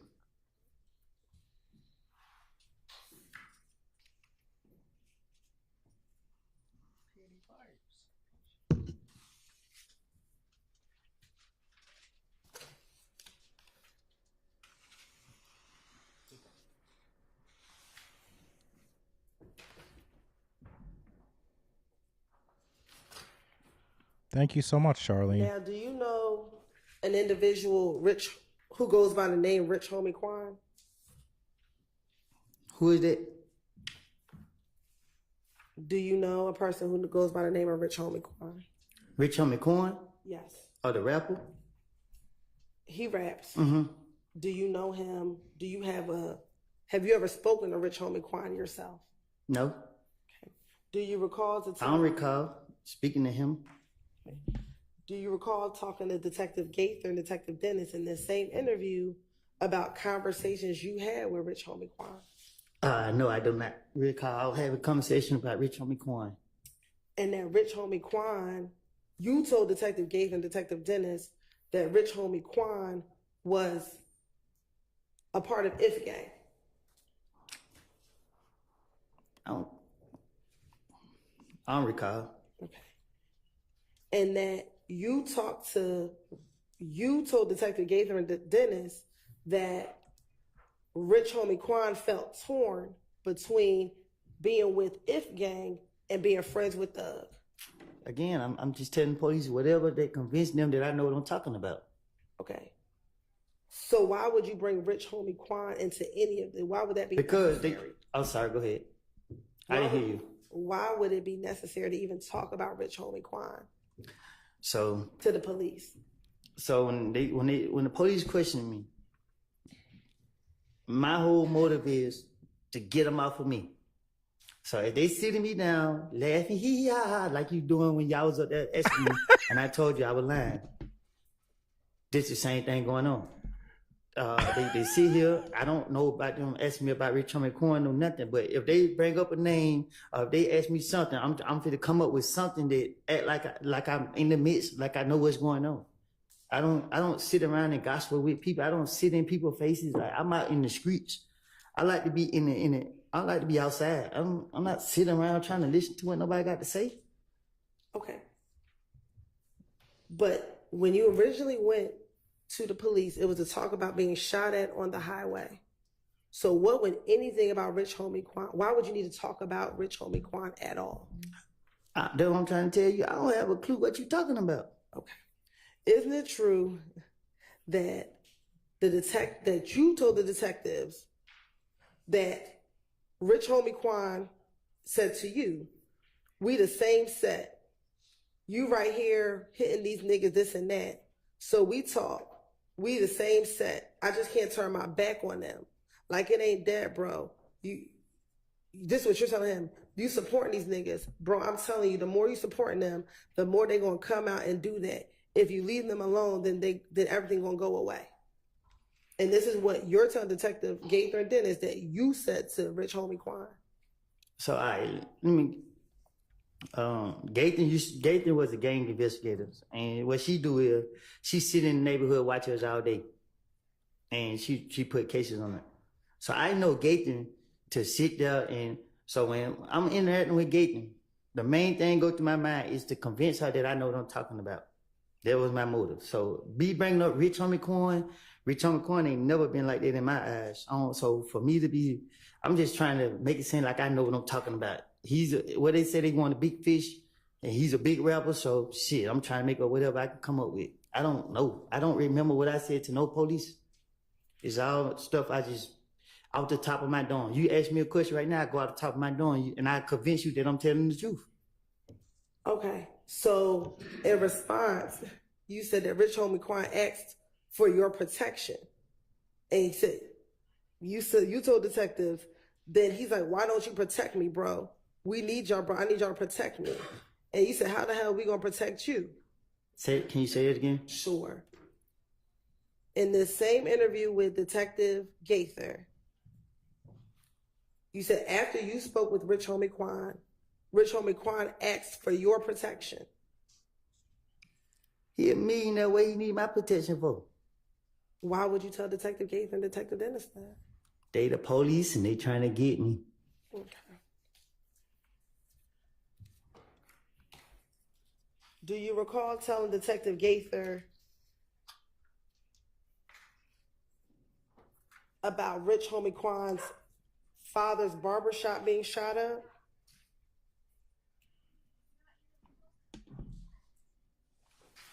I don't recall nothing I said to no investigators. And A detective. he thought that someone by the name of Tay shot up his father's barbershop? I told you I did it. No. Oh. You told the detectives that Rich Homie Quan thought that a person named Tay shot up his father's barbershop. Well, I probably did. Ain't no telling. Okay. But you were convinced that it wasn't Tay that shot up the barbershop. What you mean? You told Detective Gaither Dennis that you don't think it was Tay that shot up his father's barbershop. So I told him he did it, or I told him he didn't do it. Which one is it? You told them that Rich Homie Quan thought that Tay did it. Okay, so then I told the police? Correct. And then I told him that he didn't do it?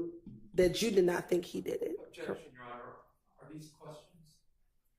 Yes, they are. You can Do you tell need by me to the fact repeat? that her voice goes up at the end. Well, it may be that too, but yes, these are questions. Do you need me to repeat it? Okay. In your interview with Detective Gaither, did you tell Detective Gaither and Detective Dennis that Rich Homie Quan thought an individual by the name of Tay shot up Rich Homie Quan's father's barbershop? I don't recall. Okay. In that same interview, did you also tell them that you did not think that Tay shot up the barbershop? You confusing me. I'll repeat it one more time and I'll separate it. In this interview with Detective Gaither, did you tell Detective Gaither and Detective Dennis that Rich Homie Quan thought... Overruled, because it's certainly been asked twice or more, but it hasn't clearly been answered. He's sitting there saying right now, I don't know what you're asking me. I'm confused. So I'm going to permit her to try to break it down and ask it again. Okay, so I'll start over. In this interview with Gaither and Dennis, did you tell Gaither and Dennis that Rich Homie Quan thought that a person by the name of Tay shot his father's barbershop? I don't recall what I told the police, Okay. but I don't know. All right. Now, my second question is, in that same interview, did you tell Detective Gaither and Dennis you did not believe that Tay shot up the barbershop? I don't know. Okay. I don't remember what I said to them.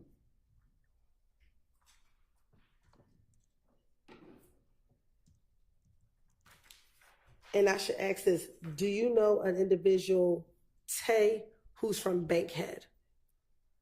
There's a mean Tays in them. Okay. Do you know a Tay from Bankhead? A Tay from Bankhead? Yes. Not off the top. In this same interview, did you tell Detective Gaither about this individual named Tay from Bankhead? I don't know a Tay from Bankhead. Do you know a Tay from the west side of Atlanta? Yeah. I'm sorry? Yes. How many Tays do you know from the west side of Atlanta? Too many on the count. But Welcome, Allie. Hi, guys. Wow, this is fascinating so far. Riveting stuff. No, it is actually. No, It really is. I'm not kidding. I'm like, Oh, can't even get I thought you were being. just I no. thought you were being sarcastic. or sardonic.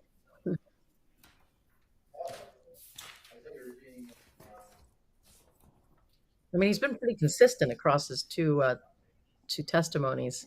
He Two, sure has. Now, everything I said back was a in lie. January of 2015, did you ever learn about, strike that?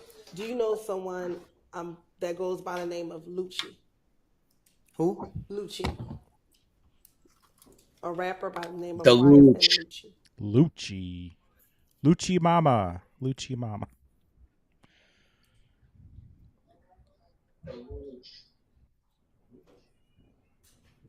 Here, pause it for one sec, Jade. So What about Dom's mom asked a really good question. She said, as entertaining as this is this worth is it worth all this? Is it helpful testimony? So here's the thing with this testimony, because she's able to treat this witness as a hostile witness, she's essentially testifying. All right. So as we're hearing all of her testimony, as as you'll hear, they're all fact laden in terms of facts that the state is trying to get the jury to believe are true. So she's giving the jury the entire story. She's giving the jury everything that he said in terms of the questions. So the jury's hearing everything that he said during these interviews, right? So no matter what his answer is, she's still able to get the entire state's narrative of their case in chief out to the jury. Now, the question's going to become, is his explanation for why the jury shouldn't take what he said then back in 2015 as gospel, because he's telling them now why he was totally full of shit back then, and gives like a what I view as a very reasonable explanation as to why he lied back then. So how it's going to ultimately end up playing out, and I'm assuming at some point she's going to try to impeach him, but again, still his No, that is her whatever, impeachment. huh? I think that is her impeachment. The entire, did you tell officer so and so? I don't think she's planning on doing anything You don't over and think above. she's gonna try to play any of the interviews? I mean, maybe she'd play the interviews, but I don't think it's gonna. It's I not mean, going I to matter. feel, I mean, right. that's what I'm saying. If the jury believes his rationale as to why he lied about everything, which I believe, to me, it makes perfect sense. If I were in his shoes, I'd do the same shit. And I don't know if you heard his, have you heard his rationale? I mean, I heard it last time. I heard it this time. I would tell the police anything and everything they wanted to hear, a mix of truth and fiction, to take the heat off of me, to get me not to be arrested, because they wouldn't believe if I told them I didn't know and I needed to just get them off my back, blah, blah, blah, blah. I believe it all. And I think, Yeah. And the other piece of it is that in his estimation, Thug was rich, had all the money. They weren't going to be able to find the evidence on him because it didn't exist, because he was making it all up. So for him, pointing the finger at a bigger fish who's Thug was a perfect play, oh, because that was, it wouldn't have any ramifications to him, because Thug would be able to handle whatever it was, and they didn't have any evidence as to anything that he was alleging. So I mean, that was like the other part of it.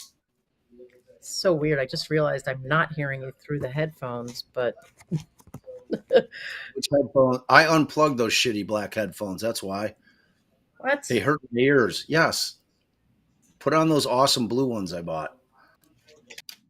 They make your eyes pop. Do you know an Yeah. individual by the name of YFN Lucci? I don't know in person. Okay. Have you ever met this individual? You say, have I ever met him? Yes. No. When you say you don't know him personally, what do you mean?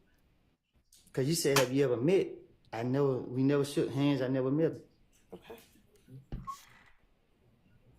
How would you describe knowing YFN Lucci? He's a rapper. Okay. Do you know him outside of being a rapper? No. Okay. In 2015, were you aware of his mother's home being shot at twice? Excuse me. You're shaking your head. I don't know nothing about him. Okay. Do you recall in this January interview with Detective Gaither and Detective Dennis, talking to them about Lucci's mother's house being shot at. I don't remember. I don't recall. Do you recall telling Detective Gaither and Detective Dennis that people thought that you shot up Lucci's mother's house? I don't know nothing about it. Okay. Do you recall in this same interview back in January of 2015 with Gaither and Dennis that you were with Big Boo when Lucci's manager called Big Boo. trying to find out who shot up Lucci's mother's house? I don't recall. Okay. And do you recall during this same interview telling Detective Keeper, those are Gaither definitely like baby blue. that when the manager called Keeper says those aren't Big blue Boo, headphones, you were present and Turquoise. overheard the conversation? which is I a don't recall. blue green. It's blue green. And in the same interview, you told Detective Gaither that the manager told Big Boo that he had $20,000 for whoever shot at Lucci's mother's house. I don't know nothing about it. Okay. And that That's what you Alec called actually me. took the Big Boo. phone from Big Boo I call her and Little Boo. told them that you had nothing to do with shooting up Lucci's mother's house. Come here, Little Boo. Okay. Okay. Daddy. You No. want to tell the detectives Oh, I about don't this? recall. Did that occur? I don't So know. that charger worked pretty well on your You computer, don't know huh? if you were present with Big Boo and took the phone away from I him? don't know what y'all talking about. Why would you need to tell Detective Gaither and Detective Dennis that if that did not occur? These Oh, things are Lord. being in the street, so I'm trying to convince them to get off of me.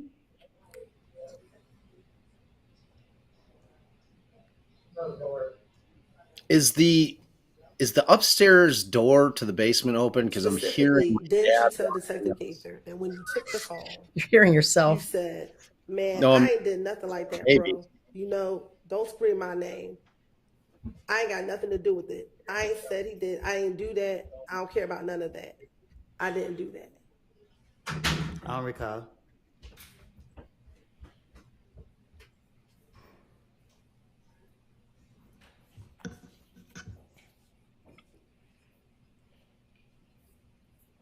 And did you actually tell Detective Gaither and Detective Dennis that you were concerned because you thought that Boo was going to set you up and tell people that you shot Lucci so he can get the $20,000? Huh? Did you, in the My same favorite is interview, tell Detective Yeah? Gaither Yeah? and Detective Huh? Dennis Eh? that you thought Boo would have set you up and told people you shot at Lucci's mother's house to get the $20,000? I don't know nothing about that.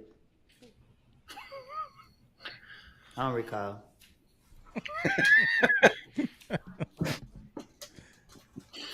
And after that phone call with Big Boo, you were so upset that you had Montel take you home Hey, what's up, Little Boo? because of that phone call. Hey, Big Boo. Hey, I babe. don't know. I don't recall.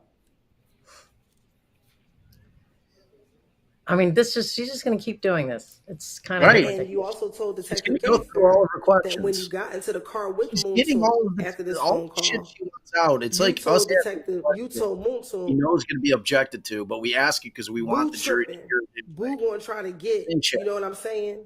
And Montel said, we got to stay away from them. Nah, I don't recall. I supposed to be saying this stuff? Yes. Oh, nah. And you're the only person in the interview room with Gaither and Dennis based on those pictures that are in front of you. I was the only person in the room when I was telling you I made these lies up too. Okay.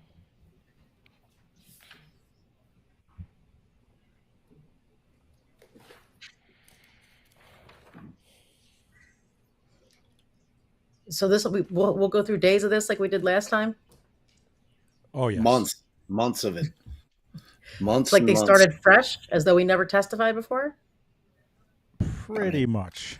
Pretty much. All the same shit. I just hope he keeps this suit game up like this because that I suit's was going fire. to say the same. He's dressed much better. I mean, I love that suit, but anything's better than the jail clothes they had on him last time. I mean, he was just coming in t-shirts and shit. He's popping now. All right. In the same interview with Detective Gaither and Detective Dennis,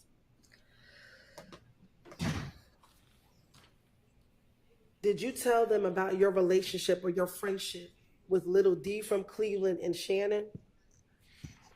Huh? In this interview with Detective Gaither and Detective Dennis, do you recall telling them about your friendship with Little D from Cleveland and Shannon? No, I don't know nothing about that. Okay. Is it true that you told them that the people that you're around, that you often hang around back in January 2015, is Little D from Cleveland and Shannon? No, I don't recall. And matter of fact, did you say specifically to Detective Gaither and Detective Dennis, I keep a couple people around, you know what I'm saying? And Dennis asked who? And you said Little D from Cleveland and Shannon. Trying to convince him. If I did say it, I don't recall. Like I don't told the police so much stuff like this just made up. Like I don't remember what I don't told them. So. And then you also said sometimes Moonsoon may come around, but the primary people you hang with is Shannon and Little D from Cleveland. Jay, I Little saw D that chat. from Mechanicsville. But let you tell it, every time you say I'm about to go home, I'm about to go home to Moontoon. So it seemed more like Jay's claiming I he's be big. Moontoon more than I be. All right, we got it. From based off what you saying today, so you know it's all made up. All right. Did you also hang with Moontoon, Little D from Mechanicsville? Excuse me, I said Cleveland and Shannon. I hang with myself. I don't hang with nobody. I don't run behind nobody. No, none of that. Okay. All right. Well, back in 2015, didn't you tell Detective Detective Gaither and Detective Dennis, I really had my trust in him. I wouldn't want nobody around me but Little D. And this is Little D from Mechanicsville. You know, Little D ain't going to turn his back on me. That's cap. You said that that's cap. I don't remember saying it. I thought he said it's Do kept. you remember, God bless you, when we were here back around June 10th, June 11th, that she you allowed said to that Little refer D to that was testimony? the person you called your son? Who? Do you remember back in June of this year, around June 10th, June 11th, stating Can you that pause Little it a D second, Jay? was like your son? So they're supposed to ignore all his prior testimony. However, she can refer to his prior testimony. It's not. I don't think it's all of his prior. There was certain stuff. It was from a certain point, and I just don't remember what. Okay. June 13th, like from an afternoon on or something like that. It's so ridiculous. Like, how are they even supposed to remember which day of which? Agree. It's insane. It's ridiculous to even suggest that, but they all agreed that they would do it. And did you already explain to your viewers why they did that? Yeah. Mm-hmm. Okay, because I got to rewatch that one because I'm still unclear on all of that. I mean, I know the backstory about the room. I just don't know how they decided what part of his testimony was to be ignored. Oh, that we didn't. That part I don't think we explained because I'm not sure. It was after 3:30 p.m. on the 13th of June. So if that helps. Does that help, babe? 2 months ago. That helps. Does that help, little boo? All right. Thank you, Big Boo. You're welcome. No. Are we turned down and it boosted, or are we not turned down? We're regular, I think. No, you don't recall saying that? I never said Little D from Cleveland Avenue with my son. Not Cleveland, Little D from Mechanicsville. What y'all talking about? Okay. Do you want me to repeat the question? Yeah, I don't know what you're talking about. I don't recall. All right. I mean, I recall calling one of them like his son. Truthfully, I hope. Do you recall in June of this year saying that Little D from Mechanicsville is like your son?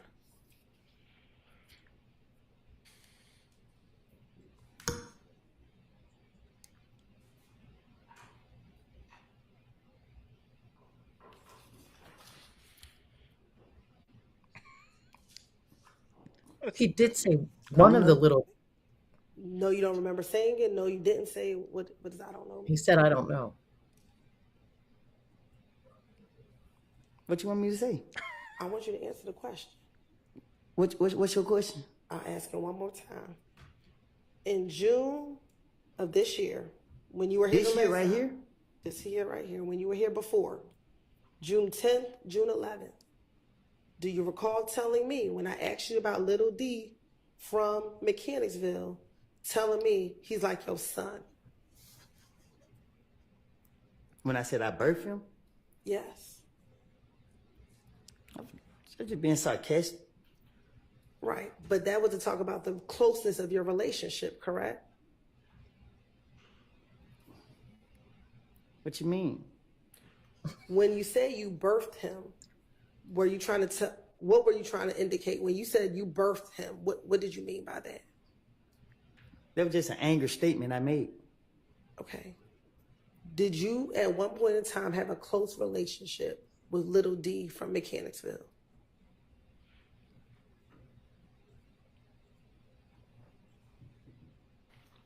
I don't recall. Okay.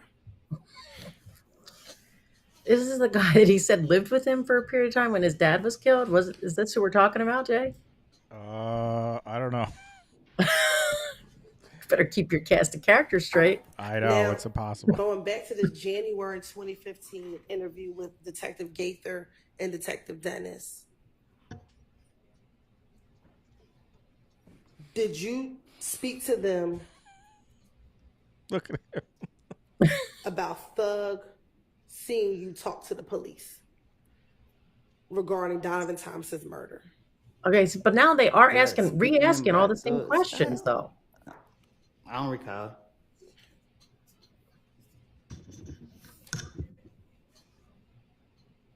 He went, unless it's a different time, he went through all this already. Do you recall telling the detectives I had that you on Thug thought you speaker. were snitching because you were talking to the police? Huh? In the same January 2015 interview, did you tell Detective Gaither and Dennis that you thought Thug thought that you were snitching because you had been talking to the police after Donovan Thompson's murder? They don't make sense. So I don't recall. Okay. Didn't you tell the detectives in this January doesn't make 2015 interview, Gaither Remember. and Dennis? I Because think Thug I would have went never wrong thought he when was I let talking to the Thug police. know. I let Thug know that the detectives keep calling me. You keep talking about what? You finished? I am. You keep talking about what I told the investigators. Listen, I know they want to lock me up. I see them following me everywhere I go. I'm in the restaurant eating, they not eating. And they got me down here for questioning. I know they only question me to trap me up to get me. So I told them anything that came to my mind, or whatever the case is. They don't make sense.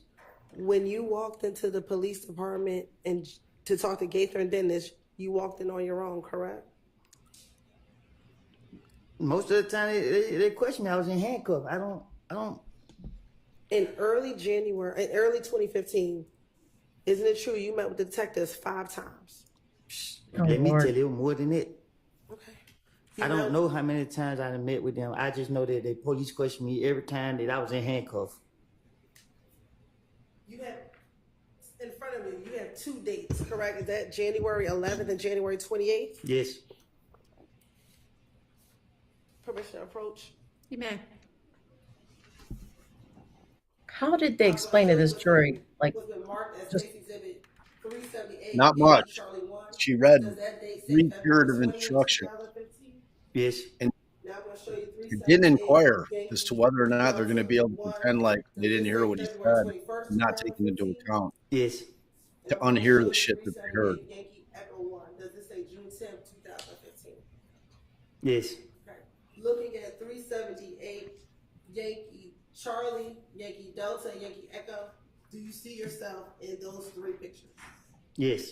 Okay. You're right. This time to say like the 10 to 378 Yes. Yankee Charlie 1, Yankee Delta, 378 Yankee Delta 1, and 378 Yankee Echo 1.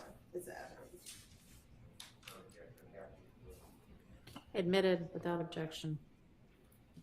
Now, looking at these 5, on January 11th, were you in handcuffs when you went to go speak with the detectives? Mm-hmm. On January 11th, when you walked You in, said January 11th? yes, Oh, okay. were you in handcuffs? Nah, I'm like this. Okay. Looking at January 28th, were you in handcuffs when you went to go speak with the detectives? No, I'm like this. All right. On February 20th, were you in handcuffs when you and Deshaun went to go speak with the detectives? No, I'm like this. Okay. And were you only arrested on February 21st when you went to speak with the detective because you're in a blue jumpsuit, correct? Yes. And on June 10th, you were arrested because that's when they arrested you in the house, correct? You said what now? June 10th is when they arrested you at your home, correct? With the white shirt on? Yes. Oh, my hands up on the table. I don't know. But do you recall June 10th being the day that they came to your house and arrested you? Mm-hmm. Is that a yes? You said, I just need to know, is that a yes for the record? Oh. I think I don't so. recall. Okay. Is that the day that you went to jail and you didn't get out till 5 years later? I started with. On June 10th. Did you get arrested on June 10th? Yeah. Okay. So out of all 5 interviews, you were only arrested 2 times. Is that correct?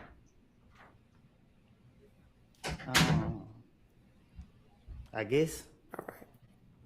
So each of the other times, besides February 21st and June 10th, you walked freely in and out of the Atlanta Police Department. Is that correct?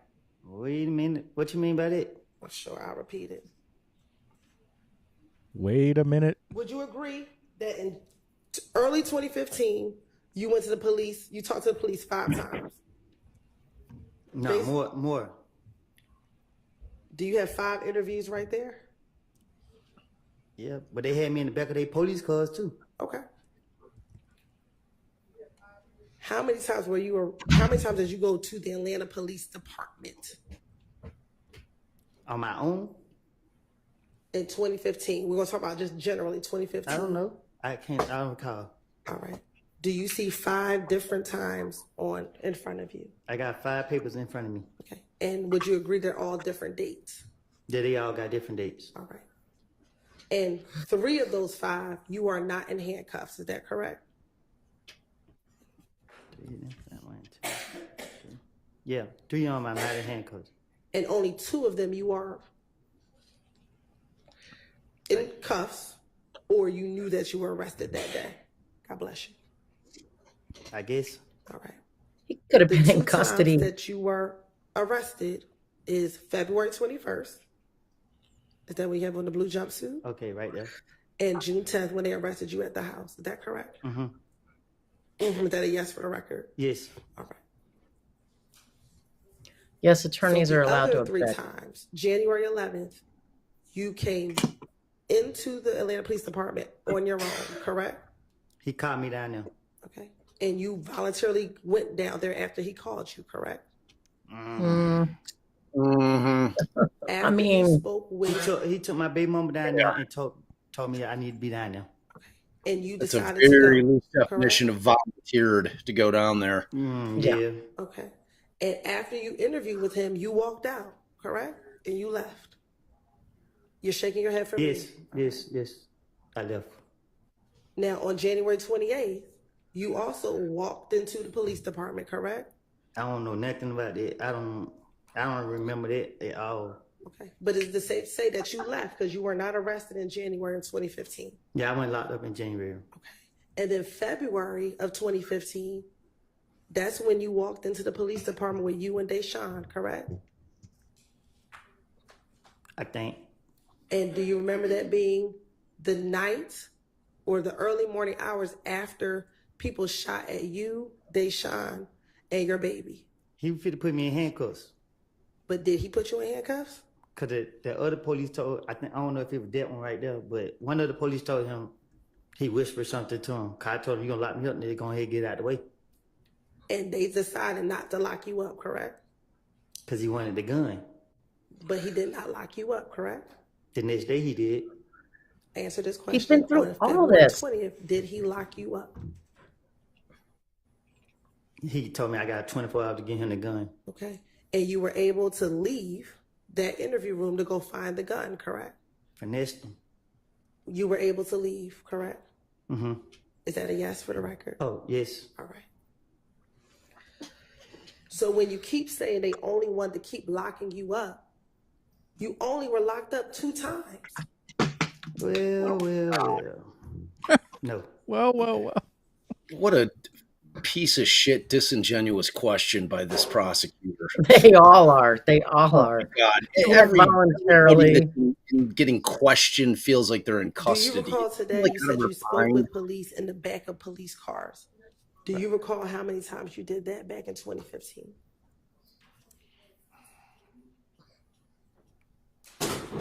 I don't know how many times.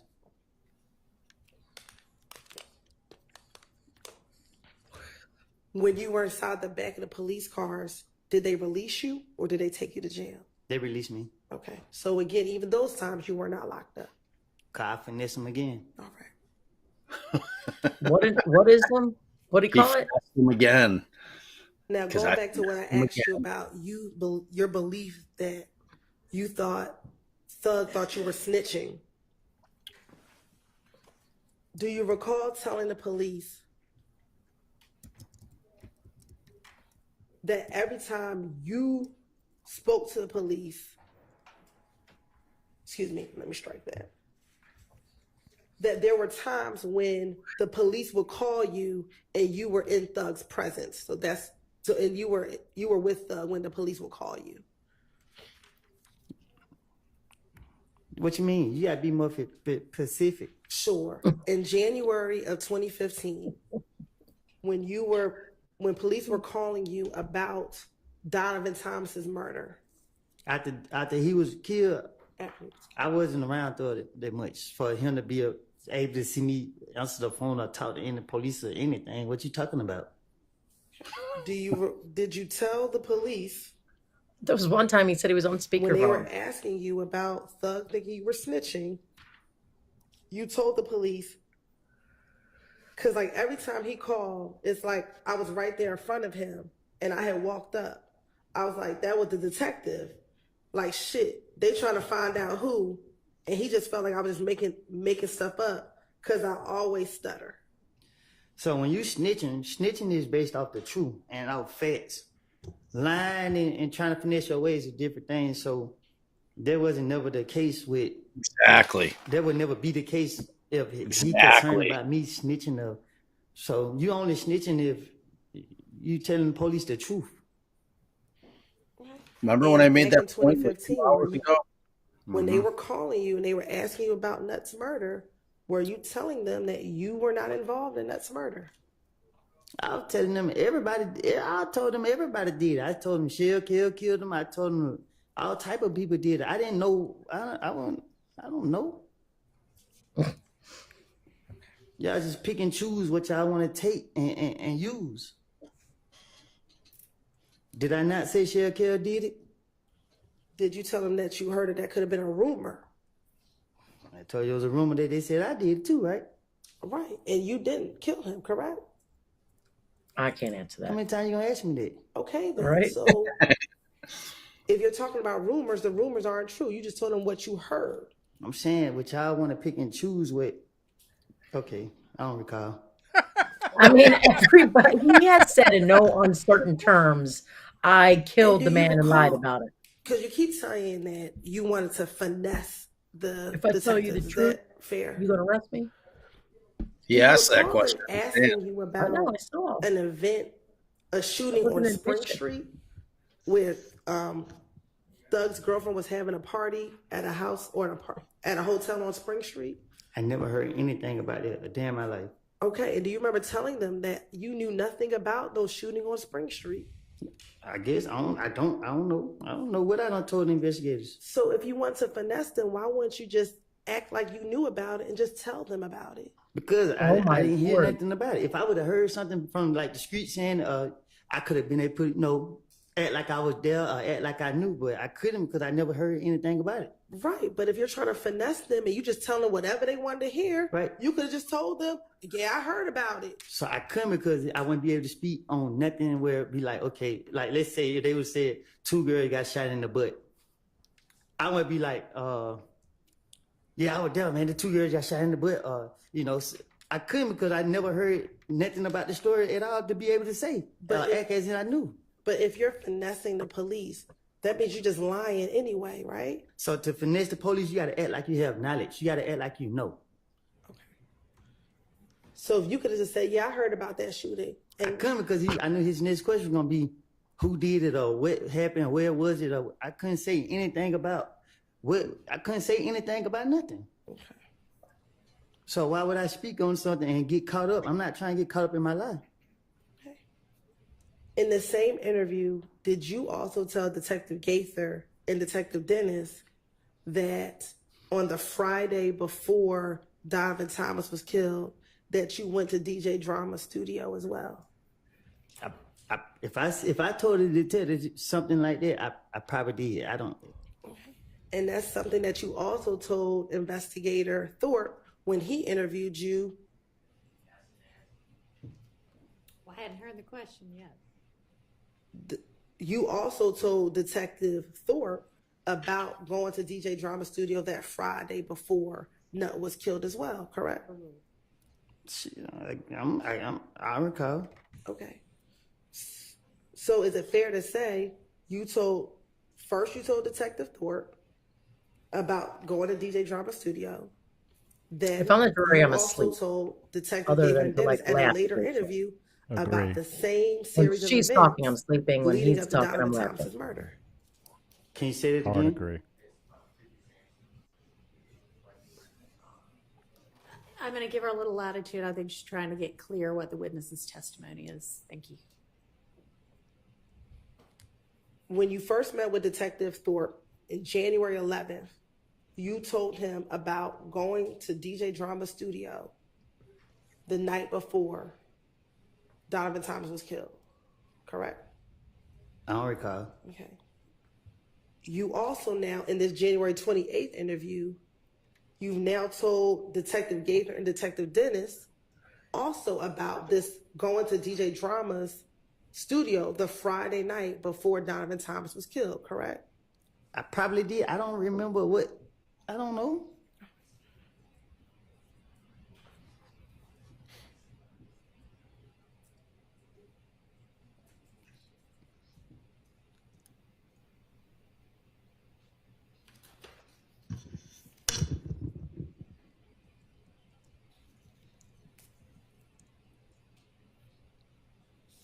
Now,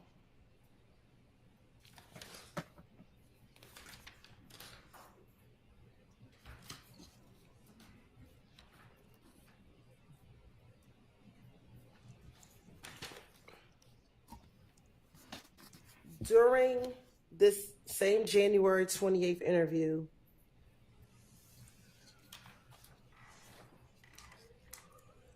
did you tell Detective Gaither and Detective Dennis that you actually owned a chopper, a gun, a chopper? So it's no point in me trying to protect him no more because he did. But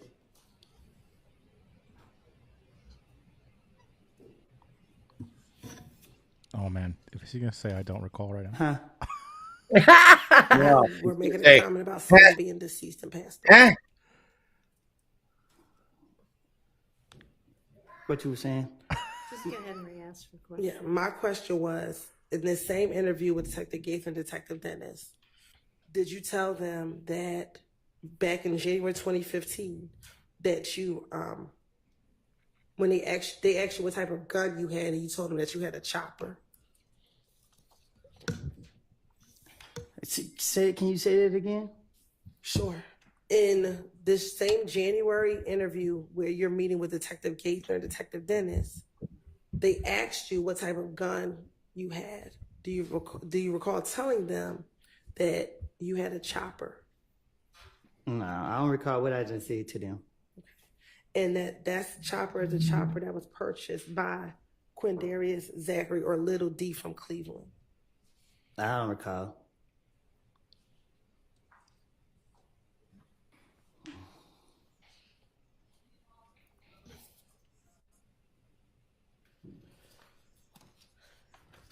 Now, I think I just heard you say that someone is dead and you don't need to protect them anymore. Who were you referencing?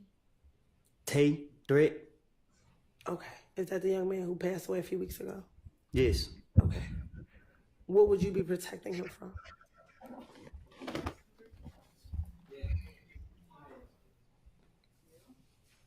I don't want to talk about it. And let me ask you this. Back in 2015,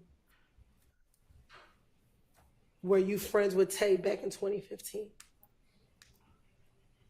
Yes. Okay. And one, I'm sorry to hear about your loss. In 2015, was Tay shot at by IF gang members while he was sitting in his vehicle back in 2015? How I supposed to know?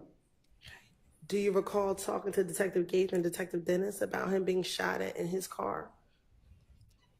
Like, if I see it, I don't recall. Okay.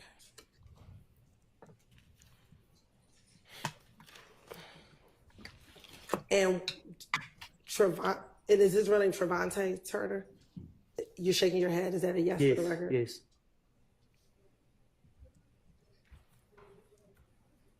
Back in 2015, did Trevante Turner consider himself a part of YSL? No. All right. Do you recall Detective Gates and Detective Dennis talking about the fact that he was shot up by IF gang in the midst of the beef between YSL and IF gang? All right. Here we go. So I would just tell the police. Threat had beef with Rich Homie Quan.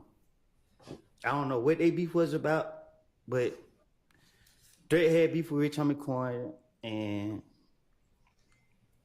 he was on his ass. I'm sorry. Who was on who's behind? Threat was on Rich Homie. Okay. And yeah, Threat was on Rich Homie, and Threat got into it with Nut and him.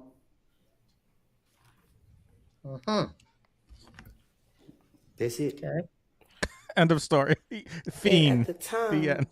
was Rich Homie Quan claiming affiliation with IF gang? Huh? Let me ask this first. Are you talking about Rich Homie Quan and Threat? Was this back in 2015? What you mean? What you were just telling me? No, it was 2014. I think it was one of them years.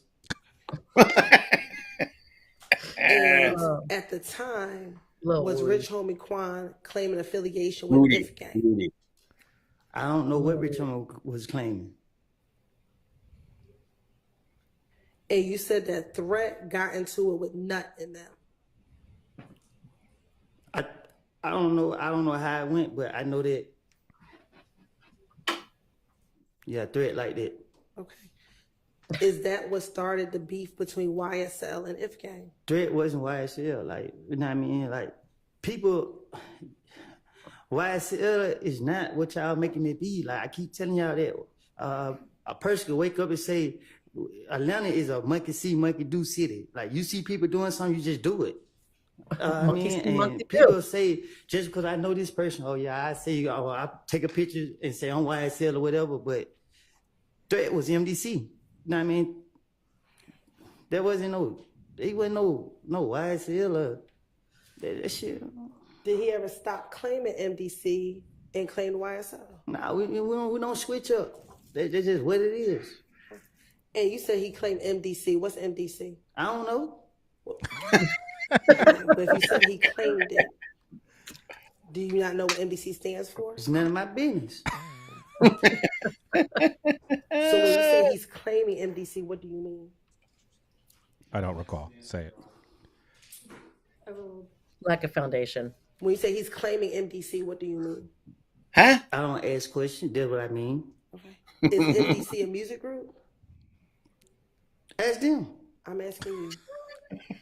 I think they got rappers. I don't know. Okay. Are they a music group? Huh? Are they a music group? Sustain. Does MDC stand for most dangerous clique? Ask them. I'm asking I'm you. from Candyville. Okay. But you said he claims MDC, so I'm asking you, does it stand for most dangerous clique? If I say yeah and that ain't what it stands for, you're going to say I'm lying. So I don't know what it stands for. Okay. Oh my land to this guy, man.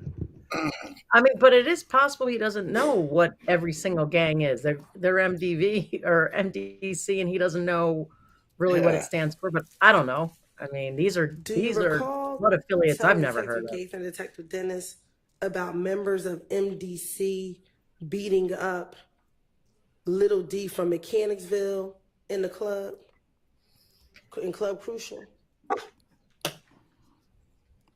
I don't recall. Probably so. I ain't no telling. Do you know if members of MDC beat up I don't recall. or Little D from Mechanicsville in Club Crucial? They did. I was laughing too. Oh boy, why were you laughing?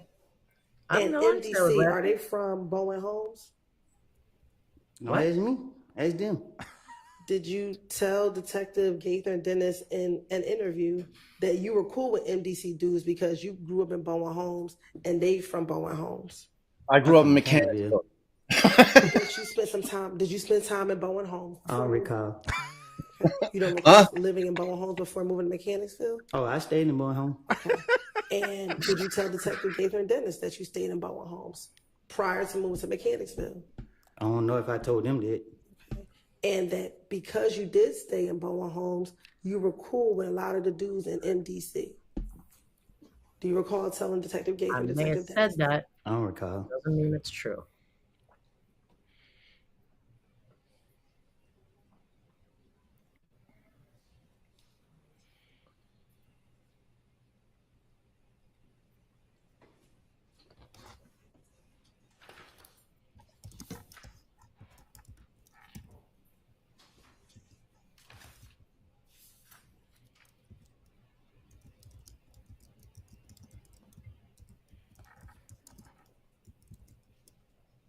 What does it mean to claim a clique?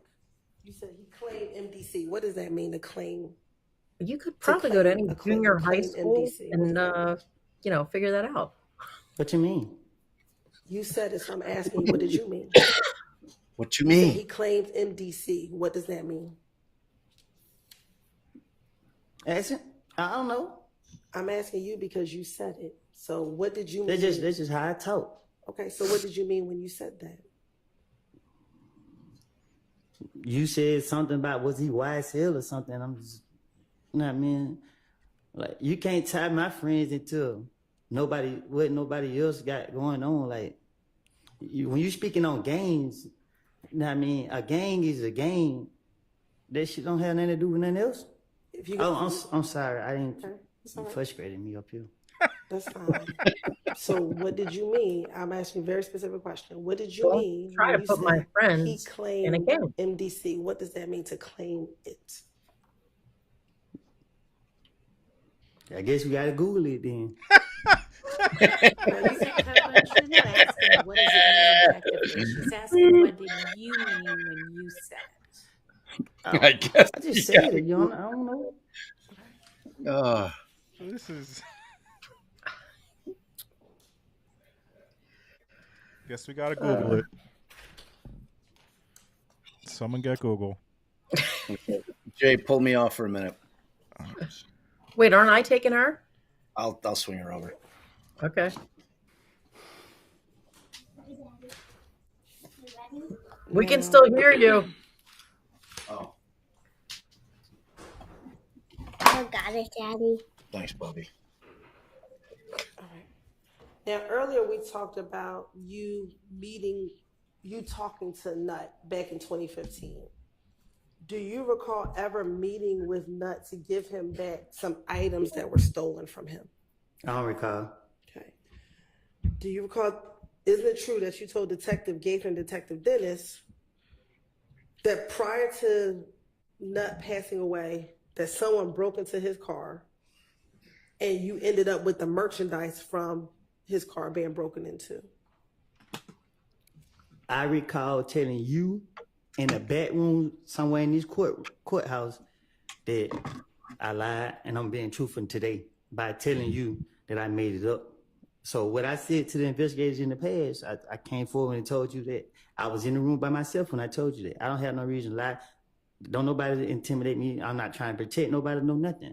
But I'm not going to sit up here and tell a lie that I can't keep up with. That's just it. I don't know. Like, what you talking about?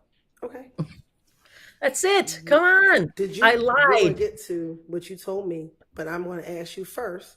Did you tell back in 2015 that you met up with Nut because someone stole some of his items and you gave him those items back? I don't recall. Okay. Now, speaking about what you told me, do you recall telling me and my investigator Long that it was actually you who stole the items and then you returned it back to him? I play too much. Okay. What? But do you recall telling plays too myself and investigator Long that you actually took those items but you then returned them? I did tell you that.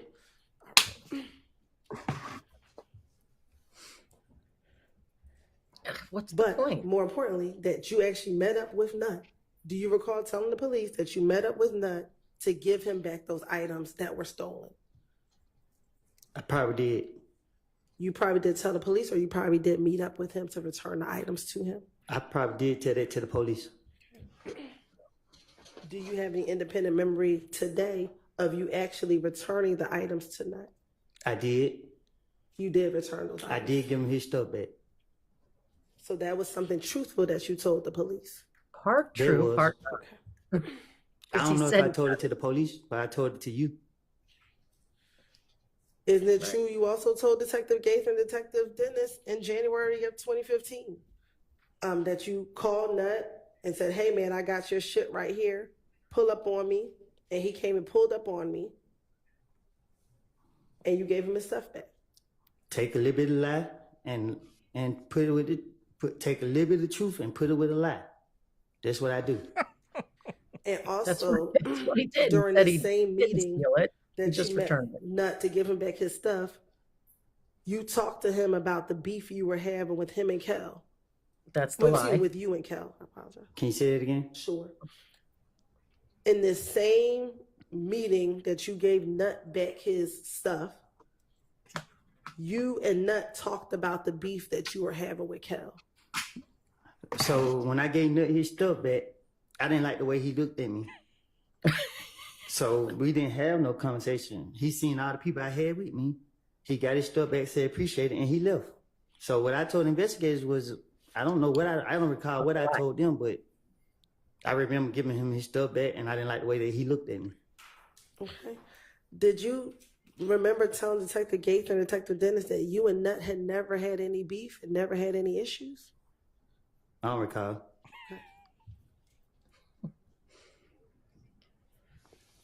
I just don't think any of this is helpful. When you met with Nut, do you remember who you were with? I ain't telling you. Oh, Okay, so do you remember who you were with? There was a lot of people with me. Okay. Who were some of the people that were with you? I just can't said I'm recall. not telling you. Well, you just told me that you weren't going to tell me, so Because it was a lot of people with me. I just How many meant people because did you I have with can't recall. I would tell More you if than I could.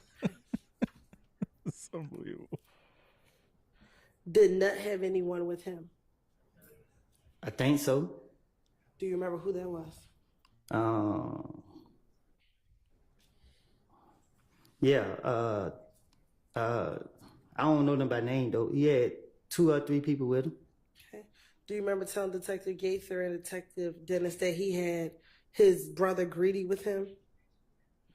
I don't recall. And that And how does that make it YSL if he had his brother Greedy with him? Greedy pulled She up wants in to the establish gray that sometimes Impala, he told the and truth. then Nut pulled up in his Yeah. Tahoe truck, his green Tahoe. From what I remember was I was already talking to Nut when that great car pulled up. I thought you guys didn't And talk was because he Nut looked in at you his funny. green Tahoe truck? Do you remember? Damn, I can't really recall what Nut was in. Okay. He may have. Oh, so I you ain't told the pay truth attention to that his time. car. It's just the way the other car pulled up that made me pay attention. Okay, so did you not like how Greedy pulled up? Yeah. Okay. So was your issue with the way Greedy pulled up, or your issue was with Nut? The way they did. Oh. I don't recall. You're confusing me. Trying to trick me up. Wolfie's going back to the how old are you? I'm grown. What's grown? I'm an adult. I plead the fifth. All right, while you're looking through your notes, we haven't had a break in a little while. It's probably time to at least stretch. Let's take a quick break. Thank you. Oh, Lordy, Lordy, Lordy. This judge has the patience of a saint. Man. I feel like I would pull that freaking state's attorney aside and go, how much longer are we going to do this? I mean, at some point, you need to do some sort of balancing Anybody between need the to tax dollars Say at anything work. with the record before we do that? All right. That's it. Nose running. That's all. what'd she say? Nose running. That's it. Nose running. Say That's anything all. with the record before we do that? All right. That's it. Nose running. That's all. Nose running. Her nose is running, I guess. I mean, Well. how long are they going to do this? And then they have like 8 defendants to cross-examine this. I tell you, I don't think he's going to. I think possibly at some point, I think he's going to be like, I'm not doing this anymore. I just don't. He doesn't want to be there. He gets mad. He tried. I don't know if you've seen, but he really tried to be like, listen, I lied in the past. I don't know why you guys are bringing me back here. I got nothing to say. Like, he really tried it. It seemed like he thought they would be like, all right, we're not going to do. But goodbye. Thank you. Thanks anyway. yeah, We exactly. appreciate it. Like, I just don't. I feel like Did at they some point, change his immunity? I don't understand exactly what happened. Okay, there was the back room. The shit came out. They didn't reveal everything they should have. But why did that require them to re-ask all the same shit that they're asking now? Because I have heard them ask questions about, didn't you tell the police you thought that Thug was concerned that you were talking to them? And I don't know, various things like this. yeah, I think it's from the recusal point, from what the chat was saying, forward is what they had to disregard. So anything before that recusal issue should be in. They can remember that. They have to disregard anything from that moment forward, and like how to get rid of their notes that had from that point forward. But did you know, Allie, that there were 2 ex parte meetings? They found out during the hearing regarding the one ex parte meeting that there was in fact another ex parte meeting that they had. So they have this hearing, and they're basically trying to get out that Lil Woody said that he killed Donovan Thomas, but he didn't. They asked him. This is before the jury. Well, sounds like he killed Nut. Isn't that the same? Is that a different person? Is Donovan Oh, Thomas? I have no idea. I think they're the same person, but you guys. Well, but why did he say the words, if I tell you, are you going to arrest me? And then when she said, people thought, and he said something like, yeah, they thought. Like, it wasn't a thought, they knew. I can't remember how he said it. No, he definitely did. I think he is on record basically saying he did not. It was not him. Yes, not is Donovan. Thank you. I wanted to confirm that sometimes. Not is Donovan. Well, then I definitely heard him basically admit it, is what I heard, and not in no uncertain terms. To me, his answers to his questions of, if I tell you the truth, are you going to arrest me? And that the other thing that he said earlier today, which was something like, that's what everybody thought. It was the way he answered it. Like, it wasn't that they thought, it was that they knew. Like, come on. Yeah, I don't think. Maybe I'm wrong. You guys tell me in the chat. I don't think he's saying that he did not. I think they have proof that it wasn't him, but I could be wrong, and that's why they're kind of. But I think the reason that there was a huge deal about the ex parte, other than the fact they didn't know, was they thought that it came out that he said he did it, so that was obviously exculpatory for for Young Thug, if whoever was involved, if he had nothing to do with it. But they, she denied their motions to dismiss. She told the prosecution they have to go to school about Brady because they don't know what it I means, saw that. or they have to watch a video or something about Brady because they don't know what it means. Which is, we talked about. It's pretty embarrassing to have a judge tell a team of prosecutors, "You guys don't know what you're doing. You have to watch this video on Brady." I mean, can you imagine, Allie? That must be like really bad. Yeah, that's not good. That's not good. But it doesn't really do much for the defense. Like that's the Right. It's not. Yes, definitely not the. They wanted to remove them completely. That was what So they Nikki wanted. Mike asks, can a witness decline the offer of immunity? No, it's not an offer. It's a gift sometimes that you never asked for. That cannot be returned. So no, you cannot. You have no say over whether they give it to you or they don't give it to you. If they do give it to you, you can no longer claim your Fifth Amendment right. However, it sounds like his is use immunity, not full immunity. So, as far as I'm concerned, I think there might still be a way to claim the Fifth Amendment, but I don't know. I mean, I'm not going to give them something that tells them to go ahead and continue investigating along your own lines, even though you can't use what I say. I mean, if I say, well, I murdered so and so and buried the body parts under the bridge, they surely can go down to the bridge and start digging up, you know, digging. And then when they find the body, although they could never say I said those words, it gives them something. Wait, but then they wouldn't be able to use it against him, right? Not the words. Right. They would have to get evidence from something other than that testimony, right? I think that if I said that I buried him somewhere and gave a vague description and then they went checking all the possible places and found it, that'd be fair.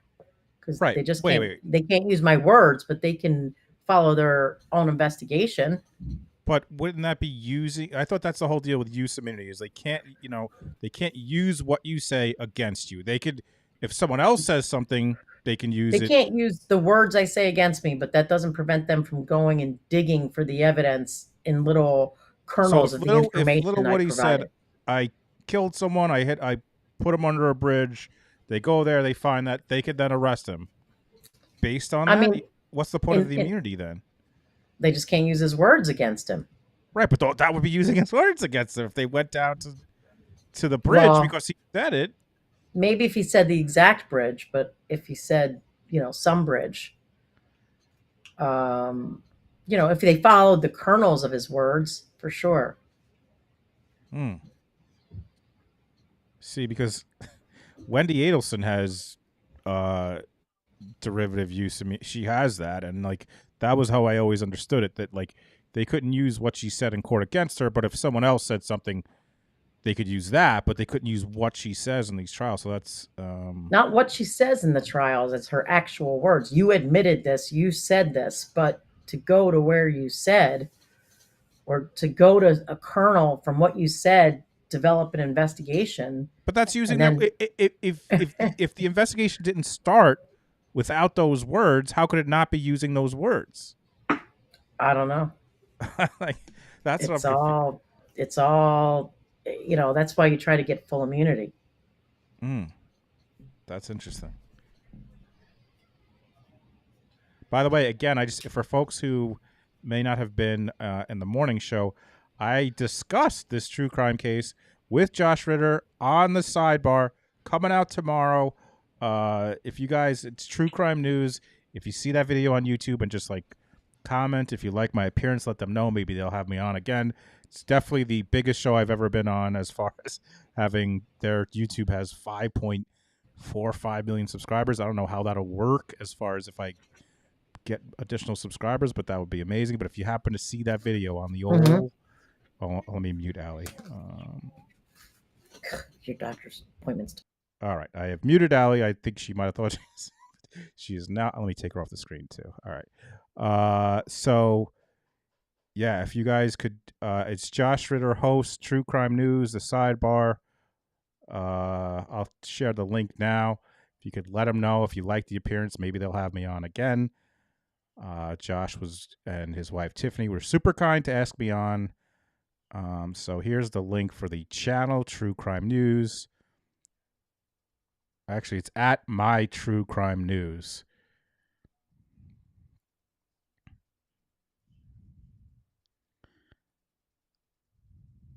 So thank you all for being here. Let me AIJ here reminding you to hit the like.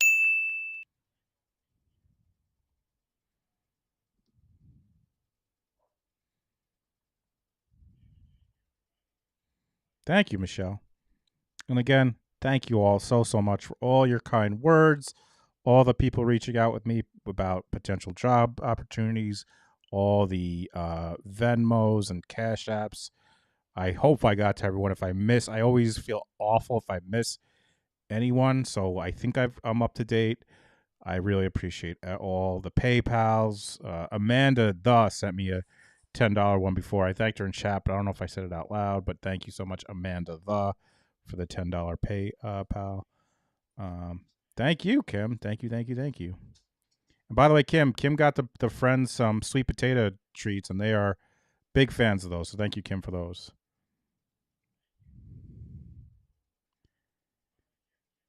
We are on break if you're coming in late. And by the way, tomorrow I had said that I would be covering that. It's a podcast too, Anja. It's a podcast and a YouTube. I had said I'm covering that case in Florida, but if Little Woo Day is on the stand, folks, tomorrow, you better believe that I'm covering that. So, and then as of right now, if it stands, I believe at Bob and Allie will be covering the Las Vegas versus Robert Tellis. Thank you, Pammy. I appreciate that. Hopefully you guys like my appearance. I was nervous doing it, not as nervous as I've been before on other things that I've done. Not that I've done many. I was nervous, and then I thought about. I'm going to tell you guys right now the part that I hate. Right in the beginning, Josh introduces me, and this is what I say. I go, "Oh man, I'm so excited to talk." And I didn't say I'm so excited to talk to you, Josh, about cases. I'm so excited to talk today. I said, "Thanks, Josh, for having me on. I'm so excited to talk." What kind of an idiot thing is that to say? It's what I said. I recorded it last Friday, Charlotte. Last Friday. So hopefully I didn't. The last time I was on a podcast, I said a million times, and I think I improved on that. So hopefully if I watch it back, I don't say 1 billion times. I'm so excited to talk. What a stupid thing to say. It drops tomorrow, folks. It drops tomorrow. But honestly, I was very honored and excited for them to ask me to do that, because I am not typically a guest on other people's shows. So for Josh and Tiffany to ask me to do that, it really meant a lot. And for the True Crime News to approve me being on there, I said beforehand, I'm like, don't worry, I'm not going to curse. I did crack some jokes. Hopefully they will come off okay.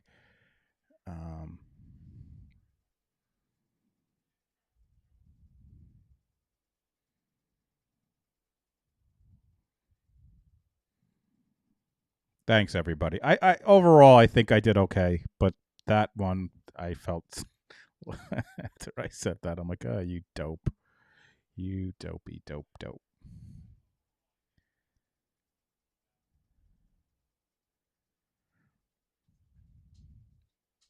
I hope you guys like it. We talked about Young Thug. We talked about Robert Tellis, and we talked about this case in Massachusetts. I think the guy's name is Kawada. What's his name? Robert Kawada. Let me make sure if I have it. Have you guys heard about this case, Robert Kawada? In the third case we talked about, this guy, he meets with this woman on a dating app. They have unprotected sex. He gets her pregnant, and he starts lying to her, and allegedly, of course, he starts saying, I'm going to give. He doesn't want to have the baby, so he starts saying, "Hey, you should take these iron pills. They'll make you feel better or something." But turns out they were misoprostol. They were not, in fact, iron supplements. They were misoprostol, and she had a miscarriage. So he's charged with assault and battery. He gave her also something to chew on. I forget what, some sort of leaves to chew on. I forget. And she had a miscarriage. And that is the third. We talked about 3 different cases. Young Thug, Robert Tellis, and that one. And that's in Massachusetts.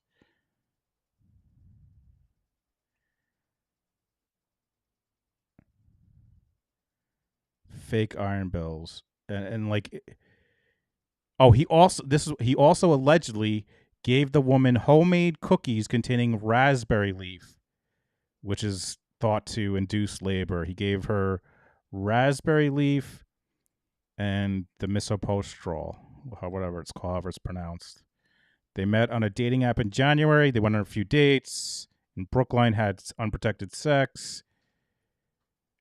Kawada broke up with her in March, but later she realized she was pregnant and told him. Oh boy, we're back. Kawada gave her pills contained iron or vitamins, which he told her not to swallow but hold between her cheeks and teeth to dissolve them. The man checked inside her mouth, pulling out her cheeks to make sure she'd taken the pills. According to police document, investigators later found the white pills the woman had taken were consistent with misoprostol, which is commonly used in combination with the drug mifepristone to end pregnancies, but require a prescription. At one meeting, Kawada also allegedly gave her raspberry leaf cookies, which is often used to try to soften a woman's cervix and start labor. The woman recalled Kawada saying his father was an OBGYN, in which he shared details from his ex-wife's pregnancy.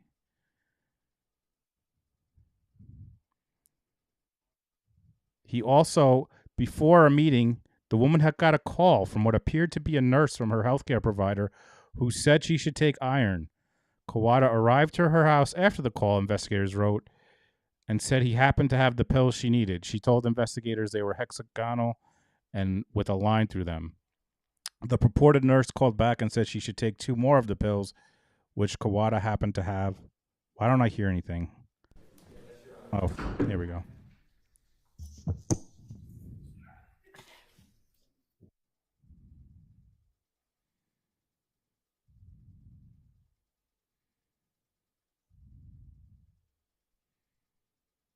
Robert Tellis is a politician who is being investigated by a journalist and this journalist was writing articles about he had an unsafe and he was harassing his workspace, harassing the people he worked for.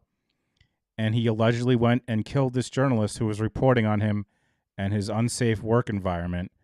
And they have video of him allegedly dressed like one of like a landscaper who they have on the ring, a guy dressed like a landscaper who killed the victim. And so this guy allegedly killed his this journalist who was researching him. And that trial is starting tomorrow, I believe. That's in Vegas. And they found in the guy's house the outfit he was wearing cut up in pieces in a bag under his couch.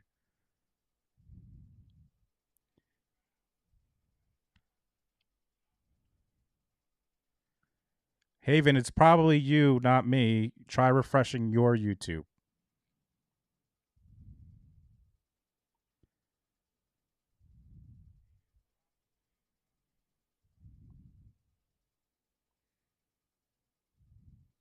Unless anyone else is having issues with the audio video. Is anyone else having that issue where it's not syncing? I didn't see anyone else saying that.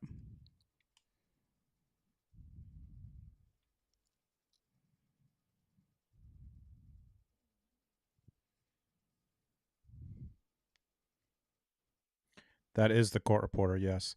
By the way, if you guys heard about I paid for my FOIA request. They sent me the interview. I asked for all the interviews Because I already seen Wendy Adelson's and Jeff. I asked for. Now, Mr. Copeland, we just talked. Oh, we're back. About MDC, and I want to go back very quickly to the shooting at the gambling house in Lakewood. Do you remember us talking about that a little bit earlier? And when we talked about it earlier, do you recall back in 2015, in the same January 2015 interview, telling the detectives that initially you all thought it was MDC that shot at you at the gambling house?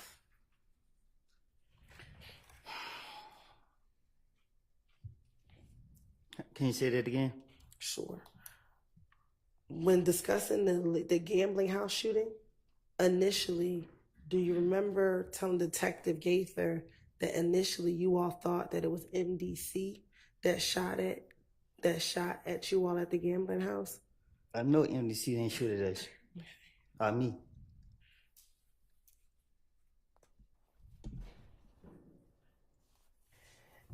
And when you talked to Detective Gaither and Detective Dennis about the shooting, you actually went into some details about what happened that night of the shooting. Do you recall doing that? What you mean? Like telling Detective Gaither, giving them details about what happened the night of the shooting. I remember what happened, but I don't remember what I told the police. Okay, what do you remember happening? Niggas was shooting at us. Okay, can you watch your language? I mean, people were shooting at us. All right. And where were you all? Where were you standing when they were shooting at you? Outside. Okay, and you said they were shooting at us. Who else was out there with you? A lot of people, little kids. I can't be specific who was out there. Okay. Do you remember telling Detective Gaither and Detective Dennis that Thug was out there with you? I don't recall. Okay. And that the individuals started shooting from the bushes? I thought that. I don't recall where they were shooting at, but I thought they were shooting at. And also, did you tell Detective Gaither that you ended up having to run behind a young woman who was out there as well? I don't recall what I told the investigators.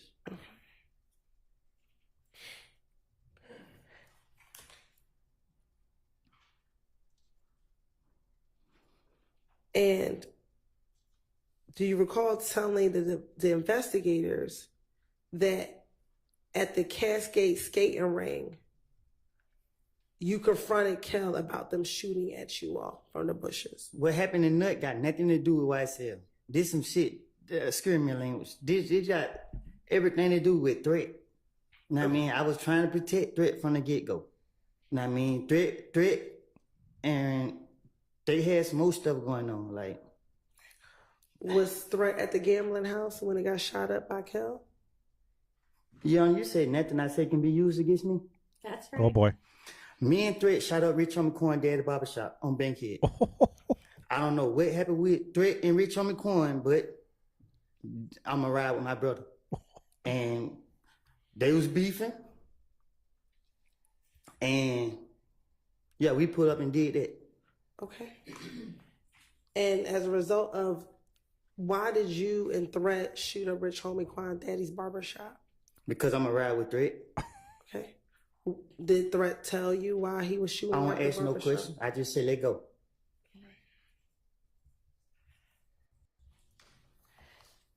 And when Rich Homie Quan's barbershop was shot up, was that in September of 2014? Do you remember? I don't know when. I know we went up there and shot it up. Okay. Was it before Nut was killed? Yes.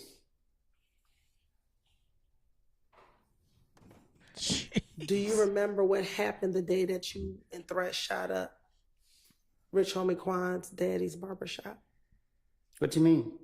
Do you remember that day? What led up to you going to the barbershop and shooting it up? I told him they go do it. What led up to you saying, let's go do it? Why? Threat was mad. He was like, he fucking keep scaring my language. He was talking, playing like we somebody to play with. And I was ready. I had them choppers on deck. Why was Threat beefing with Rich Homie Quan to shoot up his daddy's shop?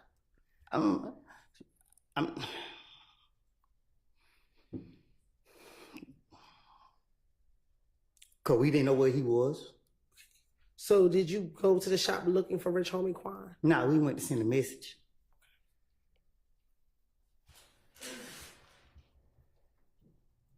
What time did you go and shoot up? I ain't telling you that. Was it in the morning? It was at night.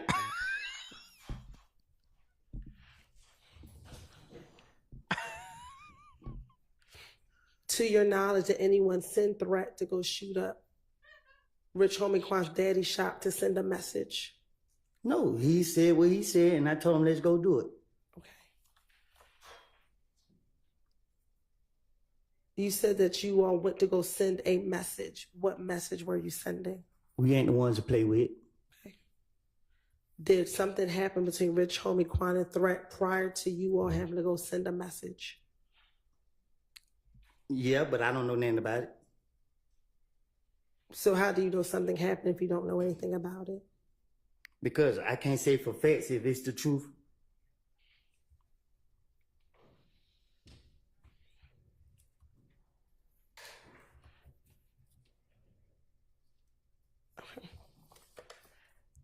Now, did this shooting of Rich Homie Quan's daddy's barbershop start the beef between If Gang and YSL? The beef was never between If Gang and YSL. Okay. The beef was between me, Threat, and Shell Kell. Rich Homie Quan. Because they were Shell Kell was trying to ride Rich Homie Quan. The streets threw YSL into what me and Threat had going on. Well, that takes me back to the shooting at Lakewood, right? Can you repeat that? Sure. You just said that the streets brought YSL into what you and Threat had going on, correct? That's what you just said? Mm-hmm. Mm-hmm. Is that a yes for the record? Yes, my bad. So going back to the shooting at the gambling house, when you learned that Shell Kell was the one who shot up Thug's vehicle, did you and Shell Kell squash your beef when the two of you met at the Cascade skating rink? Nothing I say could be used in no courtroom, That is correct. federal or state. Is that the parameters of the immunity or? Oh boy, get ready. Nothing can be used. Get ready. Correct. And what your question was? When you and Shell Kell met at the Cascade skating rink, did the two of you shake hands and say that the beef was over when y'all met at the Cascade skating rink? I pulled a gun out on him. At the Cascade skating At rink? Cascade skating ring. Okay. Well, who'd you pull it out on? Shell Kell. And once you pulled the gun out on Shell Kell, what happened? I had somebody with me that I didn't want to get caught up in my bullshit, my shenanigans. Who was with you? I can't recall. Well, if somebody you just I said, can't remember who it was with me. okay. So how do you know you didn't want them caught up in your shenanigans? Because I wasn't fit to put nobody else in my. I just wasn't gonna do that. Okay. So after you pulled the gun out on him, did you shake hands with him to say that the beef was over between the two of you? Nope. Okay. I pulled the gun out and let him know I could have got you right now. Okay. And you didn't shoot him? No, I didn't. All right. So did you tell the police Gaither and Dennis back in January 2015 that you and Shell Kell shook hands and said that the beef was over and y'all two were laughing about it? Well, I'm talking to the police, so I'm not going to tell them what actually took place. If I knew that y'all was going to do what y'all doing today, I wouldn't never even did what I did. Okay. And then after you told the police that you all shook hands, you told the police that Kell wanted you to FaceTime Thug. Thug had nothing to do with what we had going on. But that's not what I'm asking you, Mr. I'm Corporal. telling you the truth. Did Kel shoot up or shoot Thug's car the night that the gambling house was shot up? Everybody could got shot up, and I can't say if I never seen who actually did it. They say that it was Kel who did it. Was Thug's car one of the cars that was shot up the night that the gambling house was shot up? My car was shot up, and a few other cars. I didn't see Thug cars because once I came from behind the wall, everybody was scattering or pulling off. So is your response that you don't know if Thug's car was shot up? I don't recall if his car was shot. I doubt it was shot up because I seen it a couple days later or whatever. Did you tell the police that when back in this January interview with Gaither and Dennis, that when Kel asked you to FaceTime Thug, you FaceTime Thug and said, "Hey Slime, the beef over with." So Thug was like, "Yeah, it's over with." And then Kel got on the phone and Thug started talking, and Thug said, "The beef ain't over with until you pay for my window. You shot my window." But I told you I'd make anything up if I'm talking to investigators. Okay. And they clarified and they asked you, is that what Kel said? And you said, no, that's what Thug told Kel. It don't take a rocket science to come up with it. I don't recall what I told investigators. I know I wasn't going to tell them that I put a gun on Sheriff Kel, and if I didn't have certain people with me, I was going to do something to them. Okay. And that, furthermore, you said, you told Detective Gaither and Dennis, yeah, he shot Thug's window. So Thug, like, I don't care about none of that, about what you all have going on. You still shot at me. Just pay for my window. If you don't pay for my window, hey man, I ain't letting nothing go. I looked at Kel and said, that's between y'all two. Do you recall telling Detective Gaither and Dennis that? You know, I don't even talk like that. All right. And then afterwards, they hung up from FaceTime, and Kel's like, nah, man, call Nut. And so you and Kel started talking, and you told Kel, just pay for the window. This shit over. And Kel's like, pay for the window? This nigga just tried me. Did you tell the police that that's what Kel told you after he got off the phone with Thug? When I pulled that gun out on Sheriff Kel, I said, I could have got you. He went his way, and I went mine. Okay. Do you recall telling Detective Gaither and Dennis that you actually did shoot at Kel's house back in June of 2015? In the interview in June of 2015, you actually told the police that you shot at Kel. Do you not recall that? No, I don't. Okay. So I don't think I got a chance to get him. You said that. You told the police you shot in the air, but Kel was around. Do you recall telling the police that? Can you say it again? Sure. I shot in the air, but what? I'm going to object to this statement of what he said.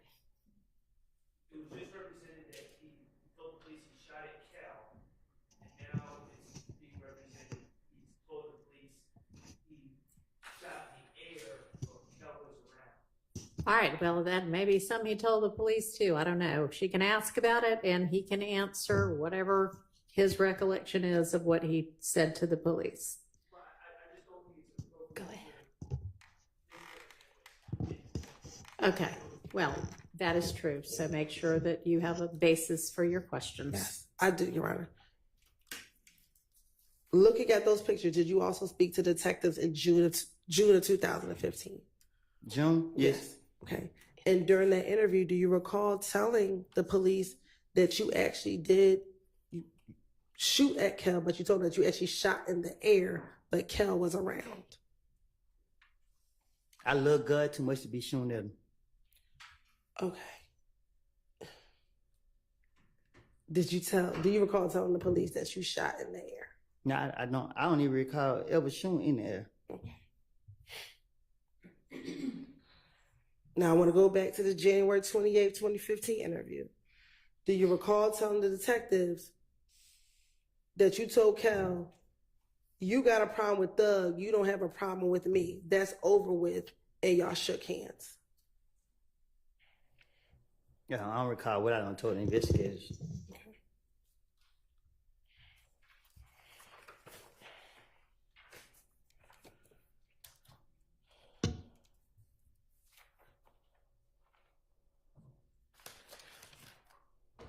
Now, in the same 2015 interview with Gaither and Dennis, after you spoke with them, Gaither and Dennis, about what led up to the shooting on the highway, do you recall giving them more detailed information about the shooting on the highway? What you mean? Sure. Let me ask you this. Do you remember how long your interview was with Gaither and Dennis? See, they questioned me so many times. Okay. Do you remember the interview being approximately 3 hours? Probably so. Okay. And in the course of that interview, do you recall talking to them about a number of different things? I don't recall. Okay.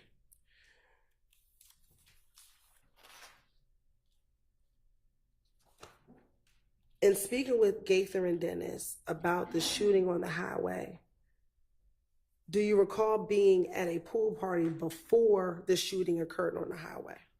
No. Okay. Isn't it true that you told Detective Gaither and Detective Dennis that you all were at someone's home or at the pool party and you were getting ready to leave when you saw Booshi, Booshi, get on the phone prior to you leaving the party? I don't recall what I told the investigators. Okay. And you actually thought Booshi might be setting you up? She know better. Okay. But did you think, okay, did you tell the detective you thought that she might be setting you up? I don't recall what I told the detectives. And you thought that Booshi might be setting you up because her family was friends with Nutt's family? I don't know who her family friends with. I don't even know who her family is.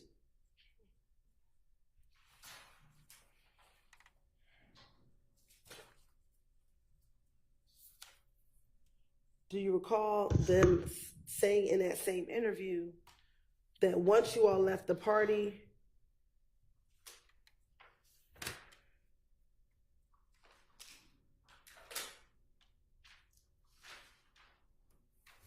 you all got on the highway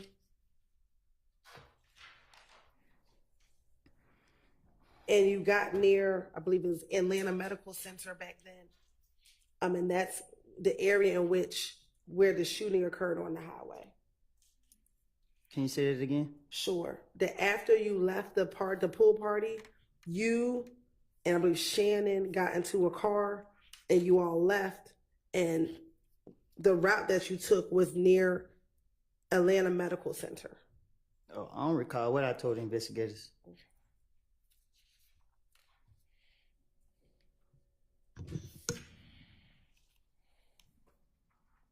The truth of the matter was I was trying to protect my friend. Threat. Okay. Were you trying to protect Threat when you all were getting shot at on the highway? I don't recall what you're talking about. Okay. Was Threat in the car with you when you were getting shot at on the highway? I don't recall.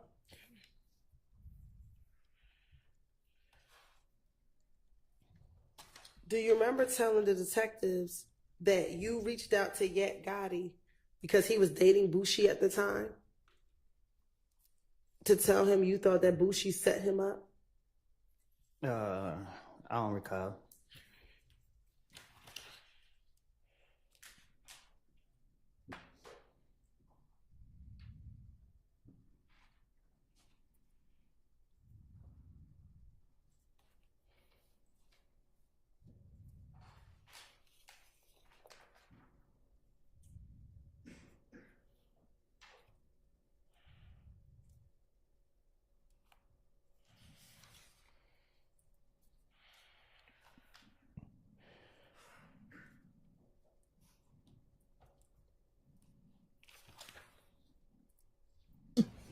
Sorry, Ali, you were muted. You're not muted now.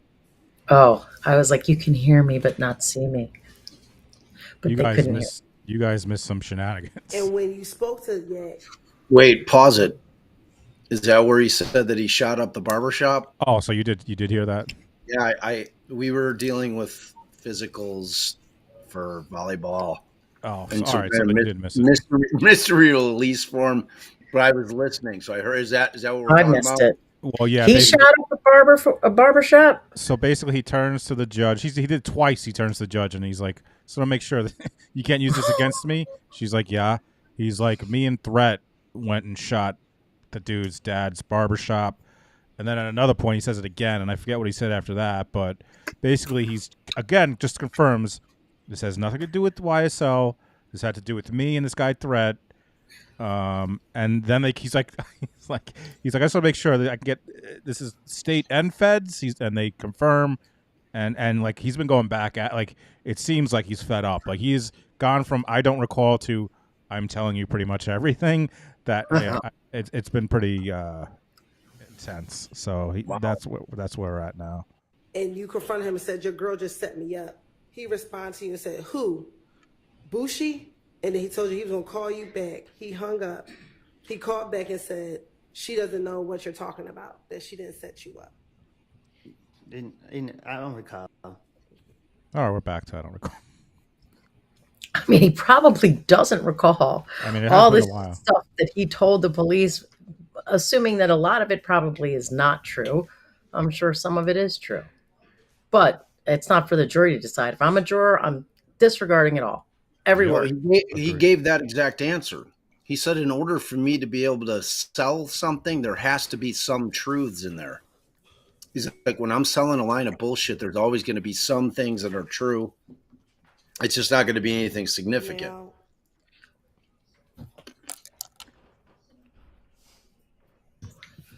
earlier we talked about who you hang with, or back in 2015, who you were hanging with back in January of 2015.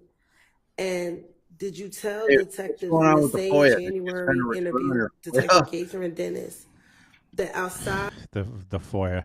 So I request all the police interviews in reference to Dan Markel's case, and they say, for example, so I put a few names. I put Wendy Adelson, Jeff Lacoste, this woman Tamara Demko, which is the one I really wanted, and I say I want all of them. And I finally get the email. They send it to me. I download it. They send me fucking Wendy Adelson's that I've watched a billion fucking times, and the one I needed the least. I mean, I wanted it to have it, but I put specifically in there, I'm requesting every police interview. So I downloaded it. I'm like, oh, this is a big file. It's got to be all of them. It's only Wendy Adelson, which I've seen a billion times. So I emailed them back, but I haven't heard back yet. So. Is that? Did they say that was the full boat, the full Monty? That's all you're getting, or? Well, maybe there's going to be more. That's right. That was my response. Is this like, are there other downloads? And they haven't got back to me yet. Just frustrating because I made this request like, I don't know, like a month ago. It's just I know, and you paid it today. From McGinsville. You're not going to see them hanging with anybody else. I don't recall what I told the investigators. Did you also tell them that there's not going to be one time that you don't see you and Little D together, no matter what? I don't recall what I told the investigators. Is she just able to get all this hearsay in because he don't have my life. He not like me. The D is a pretty boy. Right, she's getting the form of question. Okay, so when you say he's not like you, what do you mean? He doesn't live this life. Okay, so why did you just say that? I don't recall. So when you say he's like the girls, what do you mean? He's a pretty boy. Okay. He's not a troublemaker. Oh, okay, so what does that mean? Why did you tell me that? The D was only around for the girls. Okay. So when he got beat up in the club, was that only for the girls? Yeah. Okay. I don't know. So if he's only about the girls. The D is not a fighter. He's not a shooter. He's just a pretty boy. And he's so handsome. Kind of like Jay. Are you aware Big of D? Little D shooting at people's houses Big D, after he Big got D. beat up in the club in April Good one, little group. 2015? No, All right. Lil D don't know how to shoot no gun. Okay. Were you aware of him being convicted for that? Cause Lil D wanna be something that he ain't. So he probably took a charge. Ain't no telling. Ain't no telling.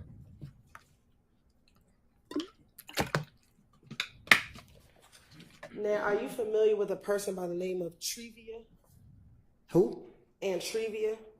I'm sure she I asked don't know about who this that guy, is. girl before I remember the Do you name. know of Moontung having a girlfriend named Trevia? Oh, the girl. Yeah, I know who. I don't know her. I know who you're talking about. Okay. And Trevia, was she at one point in time also dating Shell Cal?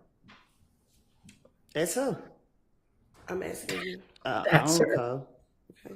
Do you recall telling the detectives about Trevia and about the issues you had with Trevia yourself? I ain't had no issues with her.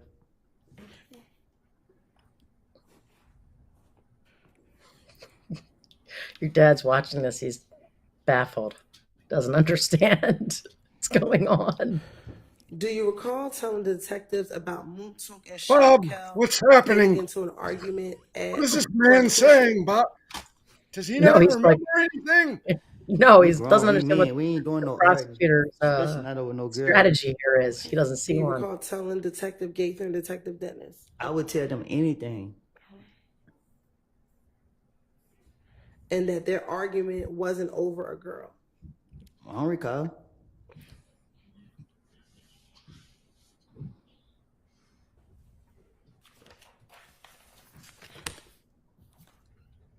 I should have. I don't even think I told him this is direct examination. And he's got 8 more people to cross him. Time to turn on Moneyball. Watched it again last night. Now while my we were out. dad knows that we talk shit about his watching Moneyball 4 times a week. Uh-oh. Only because we love you, Dad. These are not the droids you're looking for, Dad. These are not the droids you're looking for. What's this prosecutor thinking? Okay. Earlier you talked about pulling a gun out on Shell Cal. Do you recall telling me that a few moments ago? Yes. All right. In this same January, excuse me, I thought it was in June, but in this same January interview, do you recall telling Detective Gaither that you actually told Shell Cal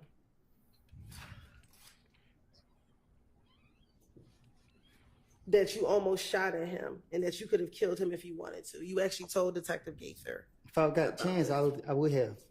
Okay. But did you tell Detective Gaither that you told Shell Cal that you almost shot at him? I don't recall. Okay. And that you actually told him, I was this close to you, but I could have killed you if I wanted to? Yeah, I don't recall. Okay.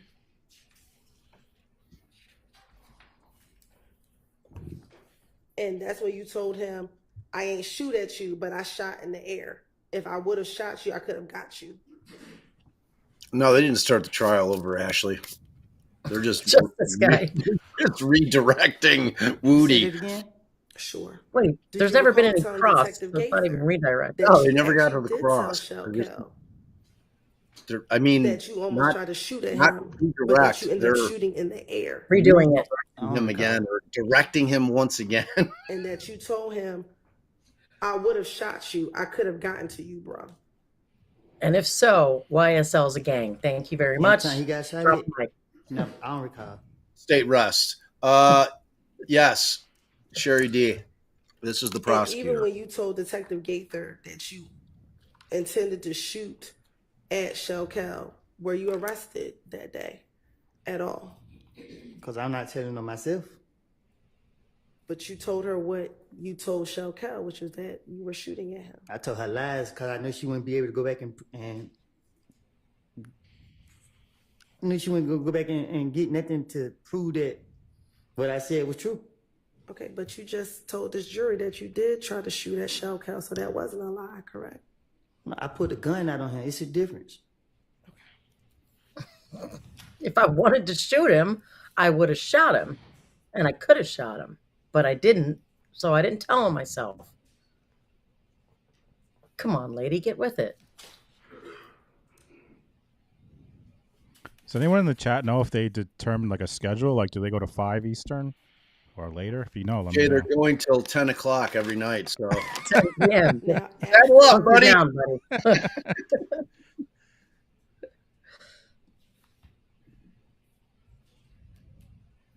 after January 28th, did you then go back to the police department in February 20th after you, your daughter, and your child's mother were shot at when you were coming out the house? They took me down there. Okay. And when they took you down there, did you speak with the police? I had no choice. And did you tell them what happened to you? I told them different stories. What do you recall happening the day that you, your child, and your child's mother were shot at? My child was crying. She wouldn't stop crying. We was taking her to the hospital. We came out the door. Somebody was out there waiting. And then what happened? Okay. When you went to come out, child, where were you? Carver home. Okay. And where were you taking your baby? To the hospital. And today, do you recall which hospital you were taking her to? I think Scott is right. This one that I used to always take her to. Okay. And once you walked out the house, what do you remember happening? I look around. I seen the car sitting at the stop sign, just sitting there. I walked towards the car. I walked towards my car, and I grabbed my baby mama's hand and pulled her closer to me. And the car pulled out, like if it come, like they were trying to figure out which way they wanted to go. Then they turned my way. I told her to get down. I pulled the gun out, put my baby behind my back, because she was in a car seat. I pulled my gun out. I can't remember if I threw my child in the back seat with my baby mama or if I just held her behind my back. But the car rolled on side of me. I seen all the windows up, and I didn't just want to shoot anybody out for paranoia. So I waited. They rolled up, let they window down, and tried to shoot. And I shot all in their car. And what happened after you shot at their car? I ran around, grabbed my baby mama out the back seat, told her to duck behind me as we tried to go back into the apartment, and they got out the window and tried to shoot. They shot, and I shot back at them again, and then the car started making a lot of noise. They ran to a house. They jumped out, and I shot at them some more. Then the neighbors, somehow we couldn't get in, but she got in, and we ran. The neighbors was in their house. And the neighbor, the house you ran into, were they initially outside as well when the shooting first started? Do you remember? I think it was, but I can't. It was so fast. I wasn't caring about it. My only mind was on my kid and my baby mom. And when that occurred, did you feel the need that you had to protect your child and your child's mother? That's my job. And that's why you shot back? That's my job. Okay. And once everything occurred, did you wait for the police to come to tell them about what happened? He's going to be fine tonight. No. None of this shit has anything to do with dog. I was trying to None of it. But What do when you I mean? came out, the police came Boom, so drop fast. the mic. Shit, they caught me. And when they caught up with you, did you tell them everything you just told the jurors right now while you were still on the scene, still back at Carver Homes? No, I lied and said that somebody named Tay was shooting back at them. And We've been through all he said this. he gonna call Gator, whatever her name is. I knew she was gonna be like, which Tay? So I just went ahead and told him I was shooting back. Okay. So when you went down to the police department and you spoke with the detective, Do you recall initially not wanting to tell them who shot at you or who you saw shooting at you? So I never told them. man, I tell it over and over and over and over Never and over saw it. that I never saw no one face. I to this day I still never saw no one face.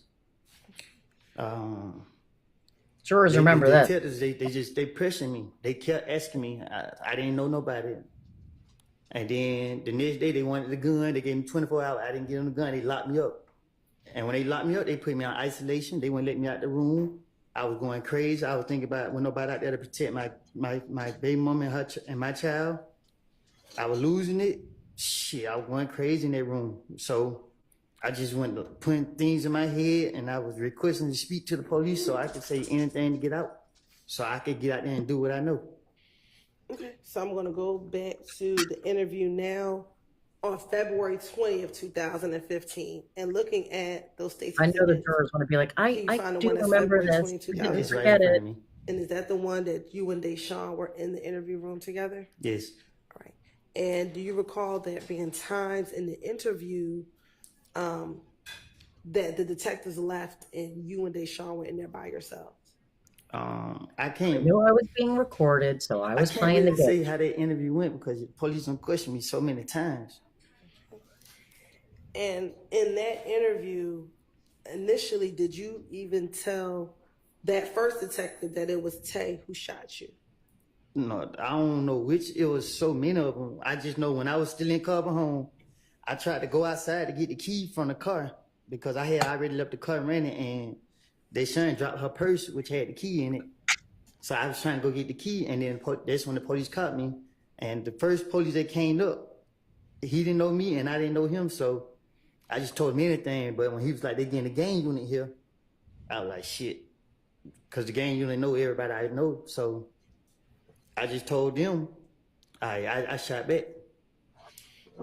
And even when you told me you shot back, you did not get arrested for shooting back at Tay, or excuse me, shooting back at the cars that shot at you. They just waited Right, so 24 hours. When I went ahead and admitted that I was shooting back, they searched me.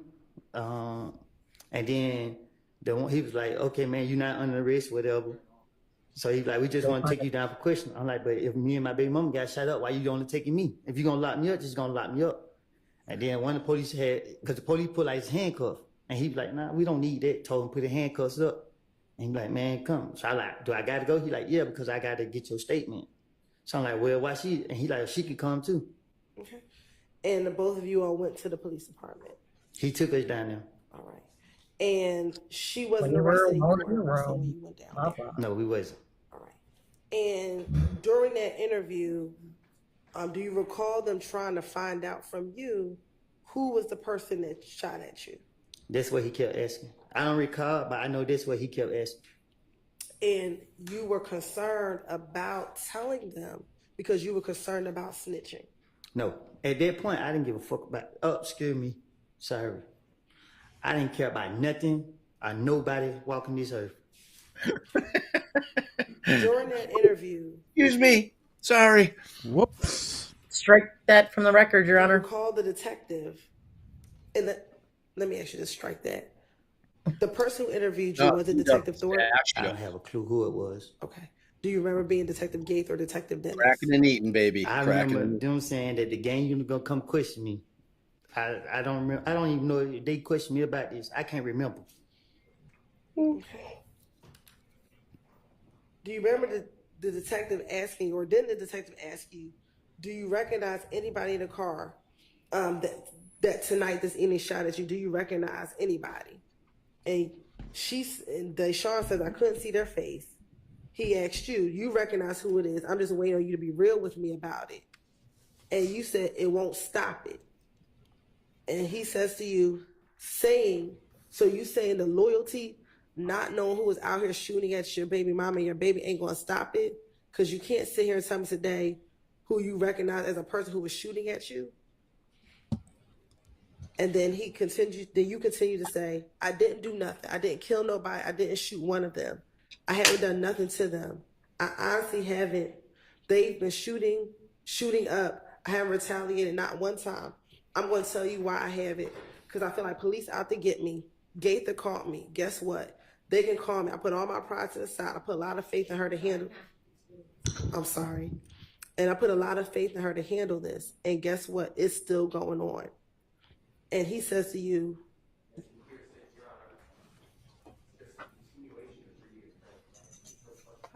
Where's the question? that he was concerned about snitching. Were you concerned about snitching? No, I'm not. I wasn't concerned about snitching. It was more about getting whoever did that. So if I had to throw the police out by saying anything Thanks for a lot, the person man. who actually did do it, I don't want the police to know who did it because you shot me while I got my child. Fuck jail. Thank you so much for that PayPal. It was Chrissy. Do you recall telling the detective that one of your cousins was getting tortured now because people thought that he had snitched? What I'm trying to do to people who shot at me and my child, I ain't trying to see them in jail. Okay, but did you tell the detectives, again, you were concerned about being labeled a snitch? I don't. If that was the case, then I wouldn't be a snitch. Isn't it true that you told the detectives your cousin, he's getting shot at? All this because they think he snitched. I'm already going through enough about something I didn't do.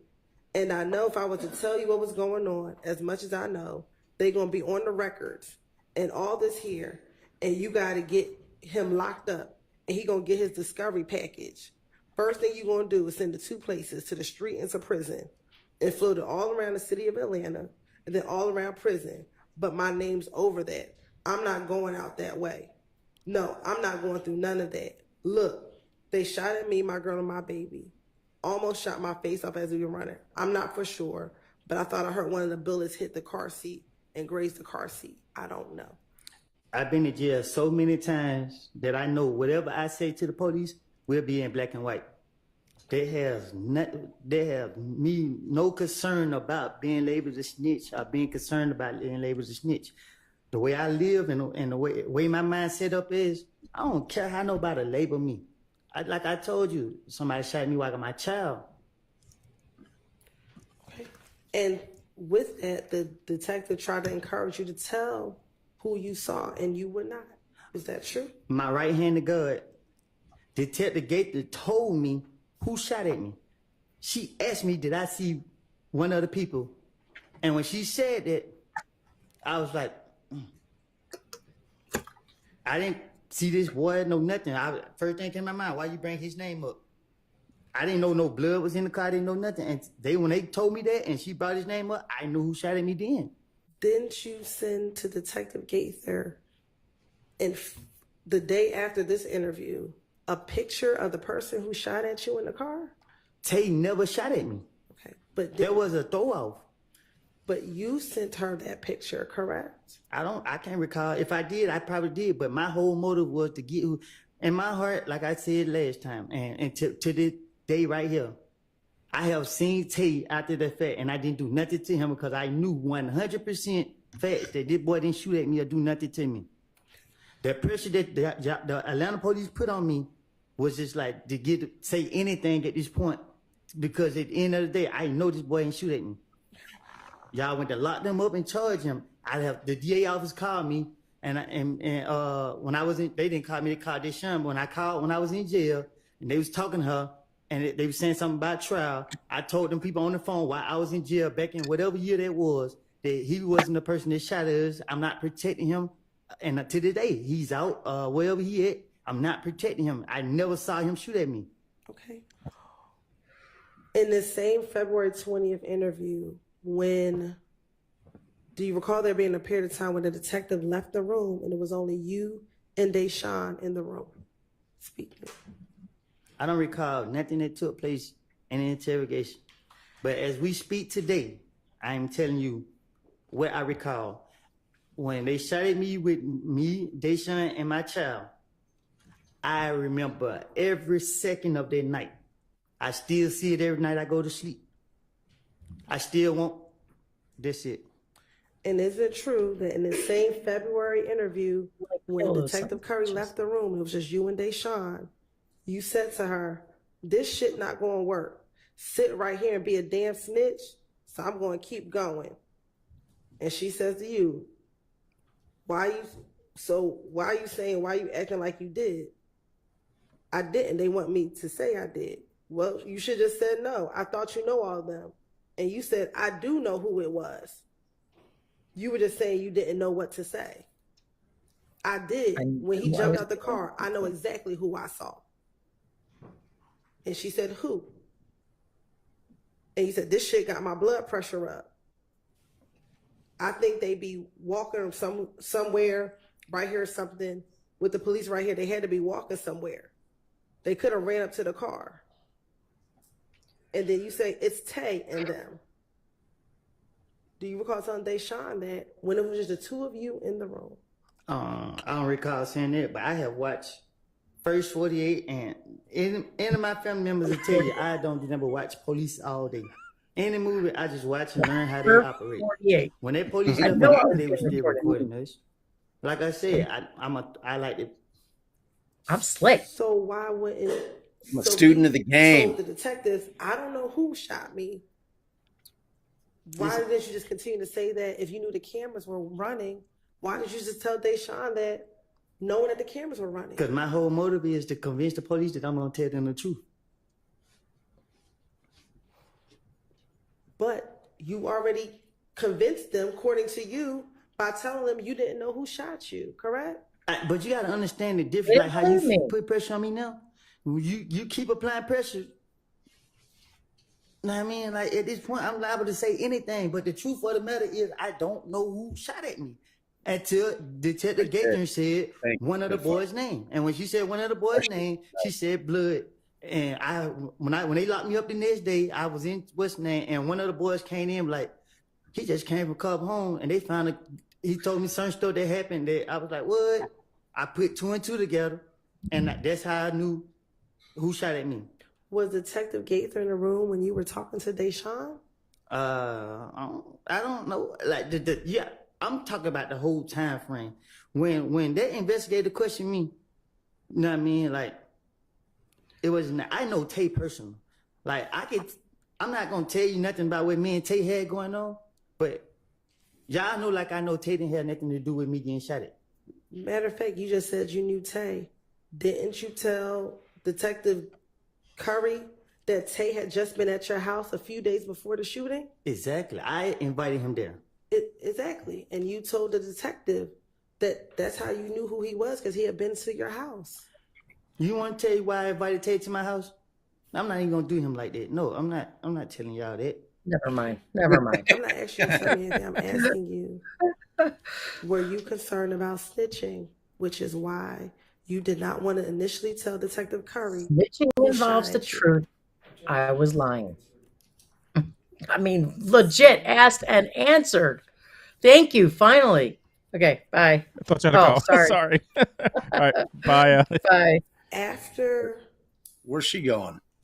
I don't know. She texted me. In that same February interview, she's once dipping? Detective Curry left the room and you had an opportunity to talk to Deshaun, do you remember Detective Curry coming back into the room and speaking with you some more? I don't recall how the interrogation went. I don't recall. What was that pleasant little noise? That was Allie calling back, but I thought she left. Oh. Do you recall being concerned that there was a whole gang after you because they thought that you had killed Nut? I wouldn't be in the streets if that was the case. Didn't you tell the detective at this February 20th interview? I can't run from it. It's a whole frozen. gang The screen after comes me. up. It Different keeps coming niggas up every day. It could be different niggas every day. Every day. I think so. I was telling the investigators anything where I could be a victim, because if I caught one of them down bad, I'd be justified. When you say caught them down bad, what does that mean? Self-explanatory. It's not. If you can tell me, what does that mean? I don't recall. Okay, so why did you just say that? Mm-hmm. I don't know.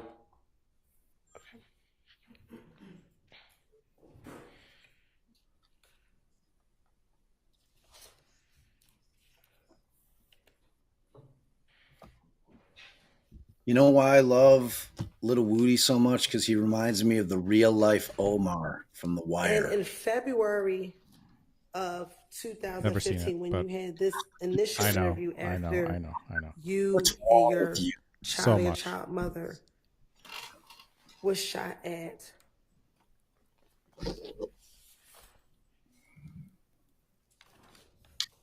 did you just want the police to do their job and find out who killed Nut so that people would stop coming after you? Can you say that again? Sure.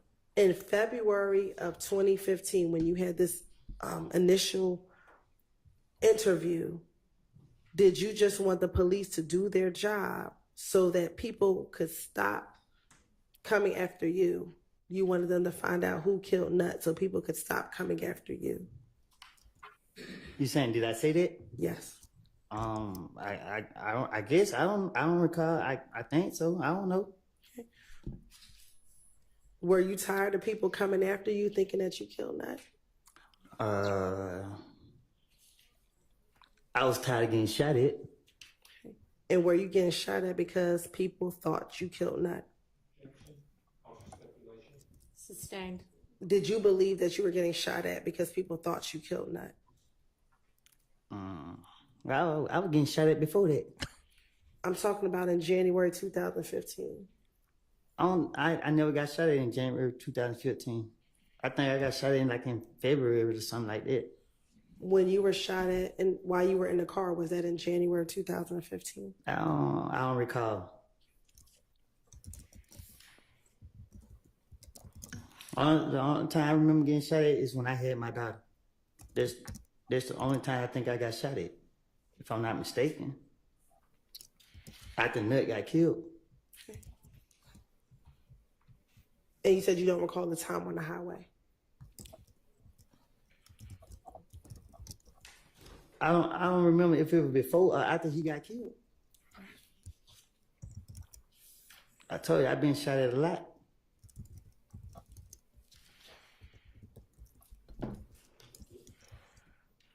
Now, you said that you finessed them because they wanted the gun that you used to shoot back at the individuals who shot at you.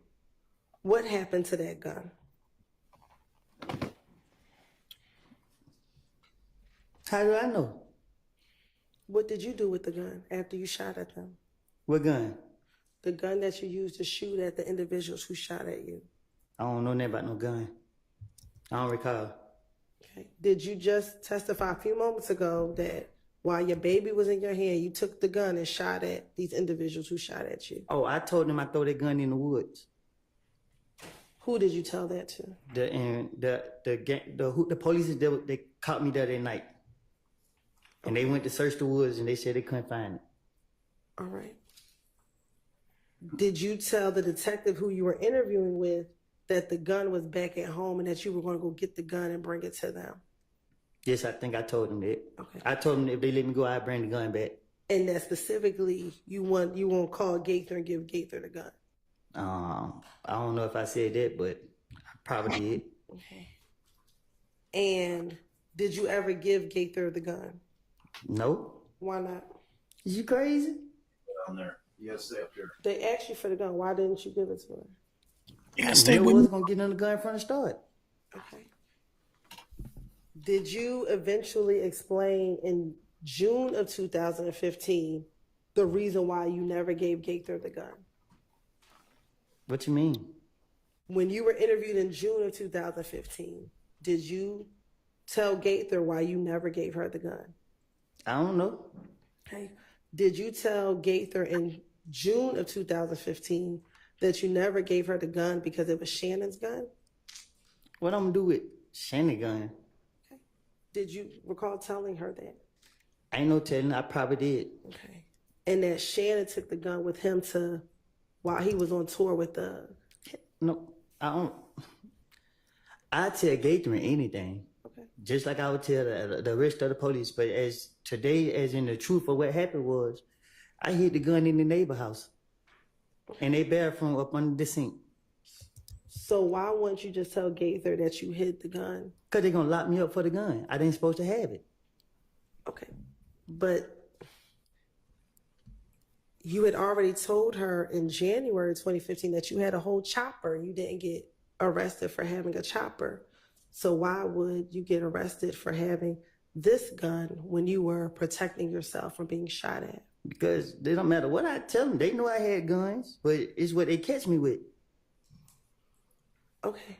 And didn't Gaither and the detective who interviewed you the night that you were shot at told you that you wouldn't get in trouble, they just need the gun? Yeah, but I don't know, a fool go for it.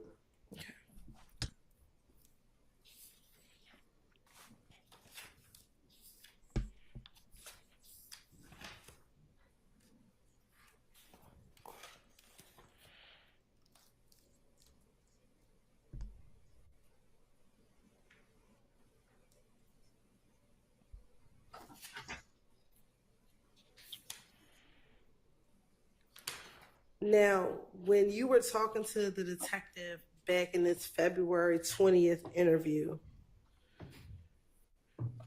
do you recall him asking you questions about Tay and where Tay was from? Which Tay? The Tay that you initially said shot at your car. Oh, I don't recall. I mean, excuse me, shot at you and Deshaun. I don't recall.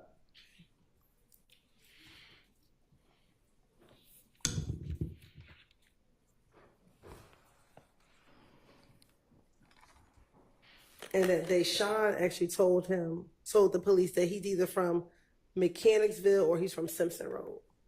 Deshaun ain't tell them nothing. Okay.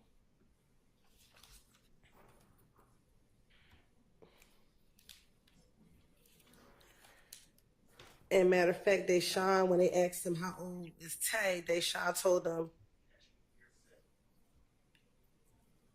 Overruled, because I think it's as to what. Let me hear the rest of the question. Sure.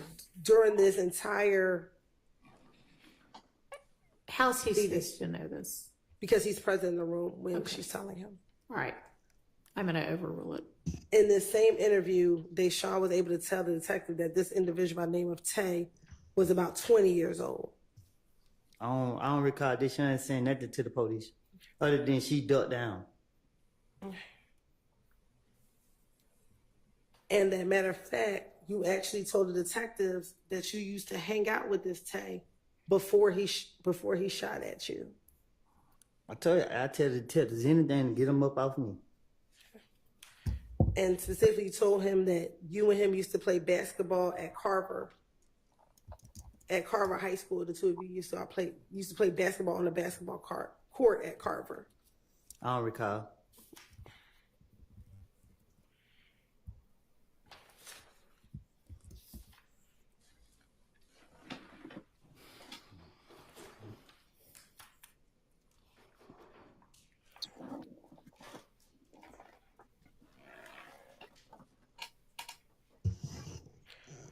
Miss Hilton, we're gonna need to.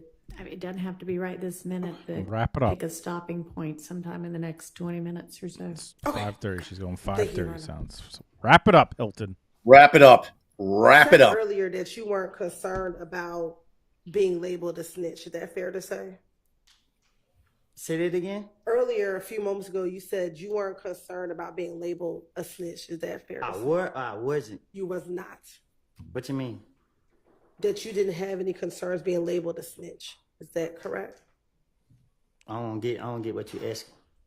Back in 2015, were you concerned about people labeling you a snitch? I was concerned about the safety of my family, so that's my mindset back then. I'm asking you, were you concerned about being labeled a snitch? A snitch is someone who tells the truth to the police. Okay, so were you concerned about being labeled a snitch? I was concerned about getting those who wrong me and the people I care about. In the same February interview, did you tell Detective Curry,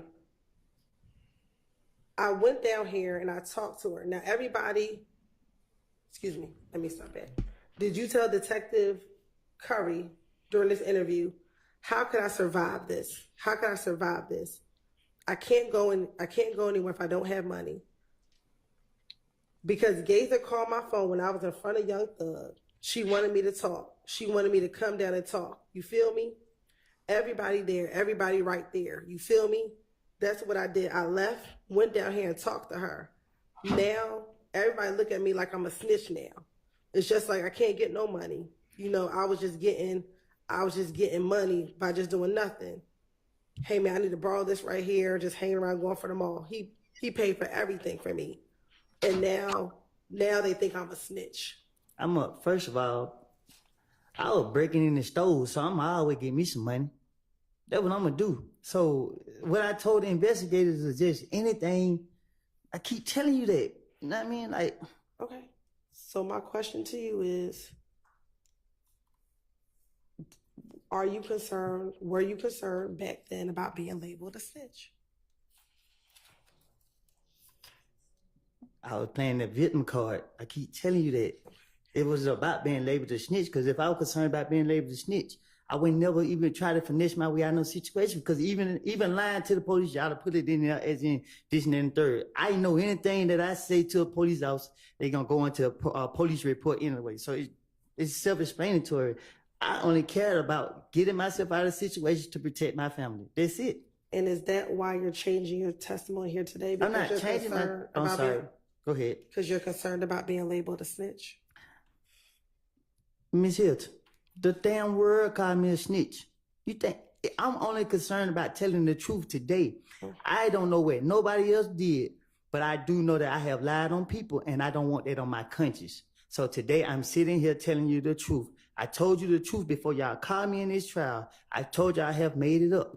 I told y'all that. I wasn't going to say anything about nothing to hurt my friend. My friend was strict. I was only protecting him.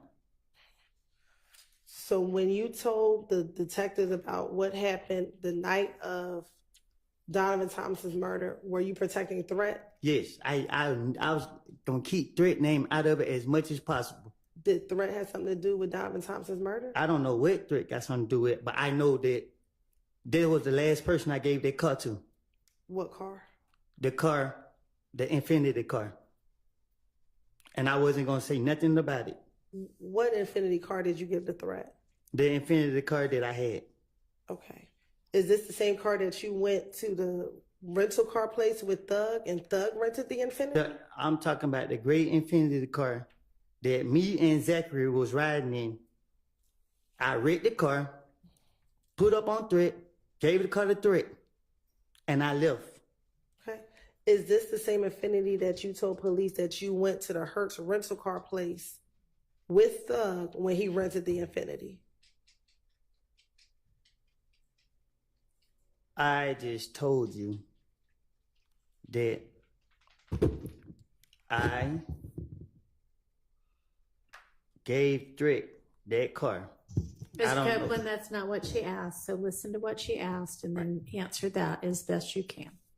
You're saying you gave Threat that Infinity. Is that what you're saying? Hold on 1 second. Y'all just confused me. What you say, Yana? Well, I wanted Ms. Hilton to ask the question clearly and you listen to it and answer it. So ask the question you asked him a minute ago if that's what you want the answer to. The Infinity that you're talking about, is that the Infinity that you went to the Atlanta airport with Thug when he rented the Infinity? What you asking? You're talking about an Infinity that you gave to Threat, correct? Right. The Infinity that you're referring to, is that the Infinity that you went to the Atlanta airport with Thug when he rented the Infinity? Yes. Okay. And that was the car that Thug rented, correct? I asked him to rent me a car, and I rented the car, and I gave the car to Threat. When did you give the car to Threat? The same night I read it. The night before that happened. Before what happened? The same night it happened. I can't remember. I gave the car the threat and I left. Where did you give the car the threat at?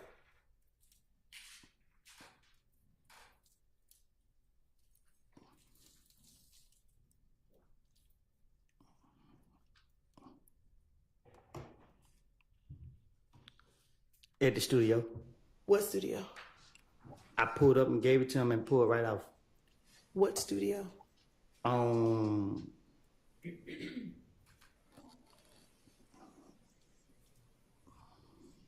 It was by Northside Drive, Marietta. It was one of them streets. Was there anyone else at the studio when you gave the car? I didn't go in the studio. I pulled up. I was pulling up, and I seen threat. I gave threat the car, jumped out of the car. It got in my called my brother to come and get me. And was this the date Donovan Thomas died? Was this a few days before? In relation to when Donovan Thomas died, when did you get threat this vehicle? I gave threat that car. I read the car, gave it a threat. So when you wrecked the car, why would you give threat a wrecked vehicle? So I could. What you mean? It wasn't damaged bad. I don't know. I hit something on it, and then shit. The thing on the cover, it was tripping. So when I pulled up, I wasn't giving it to threat, but I just seen him standing outside. I was like, he like, what you about to do? I'm like, just get the key real quick. I'll be right back. Gave threat the car, and I dipped. I don't know if it was late. So when I woke up the next day, I came outside, and this when I heard what happened. Okay. All right, Ms. Hilton, is this a good time to Yes, stop it's a good for the time to day? stop. All right. Yes. All right, Mr. Copeland, we'll see you back here at 9 in the morning. 9? 9 in the morning. I can go? Yeah, you can go for now. All right, ladies and gentlemen. To maintain the integrity of this trial, remember that you need to decide this case based only on the evidence that is admitted during this trial and the law that I will explain to you. You should consider only the evidence admitted inside of this courtroom. You may not conduct any research on your own about this case or about any of the people or the places mentioned in this trial. You may not visit any places mentioned in the evidence, and you may not refer to any books or documents that have not been admitted during the trial. You should not take or review any photographs or video of any person or place involved in this case, except to review the evidence during your deliberations later. Also, you may not use any dictionaries or any other reference materials, including online reference materials, to help you in any way with this case. You may not use Google or any other internet search engine, or consult websites, blogs, podcasts, any social media websites, apps, including but not limited to Facebook, Instagram, Twitter, X, TikTok, Reels, Twitch, YouTube, Kick, Reddit, or the like. I'm sure I left out a few, but any of those. Or any other source, electronic or otherwise, to get information about this case. And do not use any of these sources to get information about legal terms or concepts or about the law. Finally, do not watch, read, or listen to any accounts of this trial that might appear in the news media, whether online, in print, on television, on the radio, or otherwise. And this includes any social media as well. In short, do not seek any information about this case from any source outside of the confines of this courtroom. Remember, you are the ones who've been qualified as fair and impartial jurors to decide this case, and no other influence should affect your decision.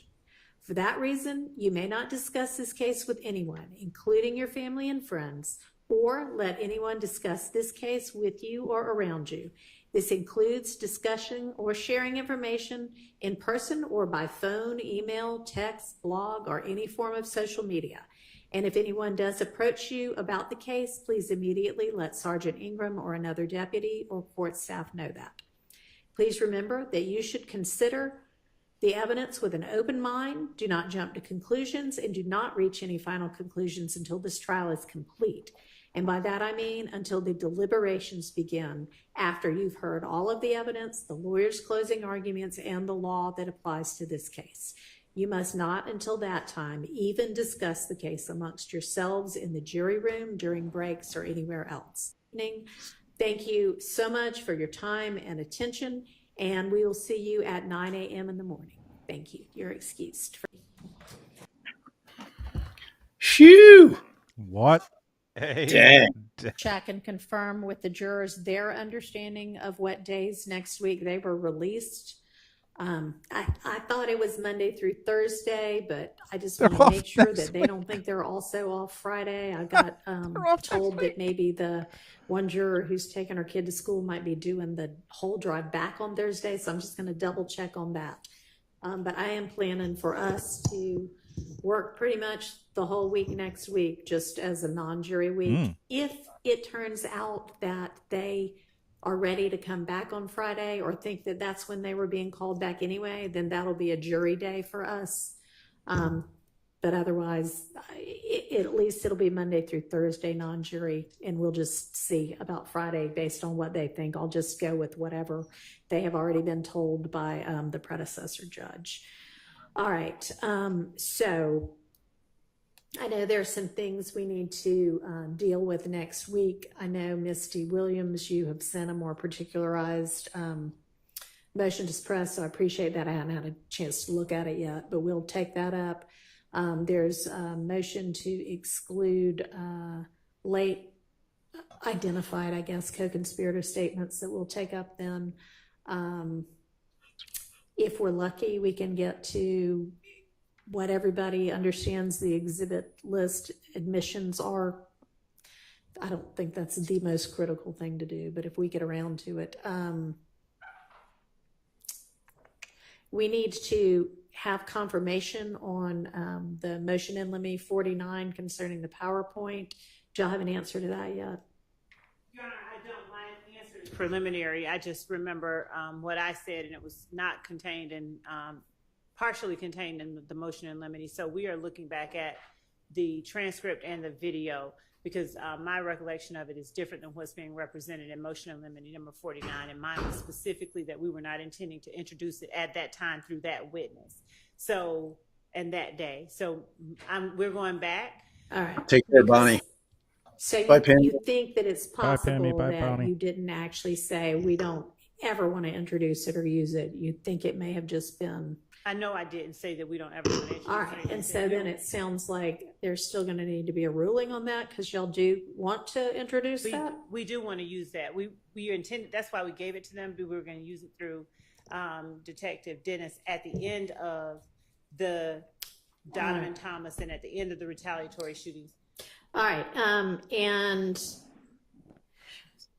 I know that I've got the defense position on that. I don't know if you had said that you filed a written response ever. I did, but to his number 49, I will file a written response, because when we got that, we were looking through, like, that's not the recollection that I had. We were looking through to make sure that he had contained, and it doesn't. His motion does not contain the entirety of what was said in that colloquy, and the matter of the PowerPoint was addressed on 2 different days, I believe. Okay, so. well, just get that in sometime this week. So that's another thing we can deal with and resolve next week.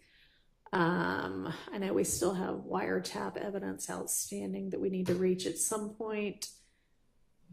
I think that's everything, other than we need to have a date for the remedial training. And Ms. Love, if you can provide to the court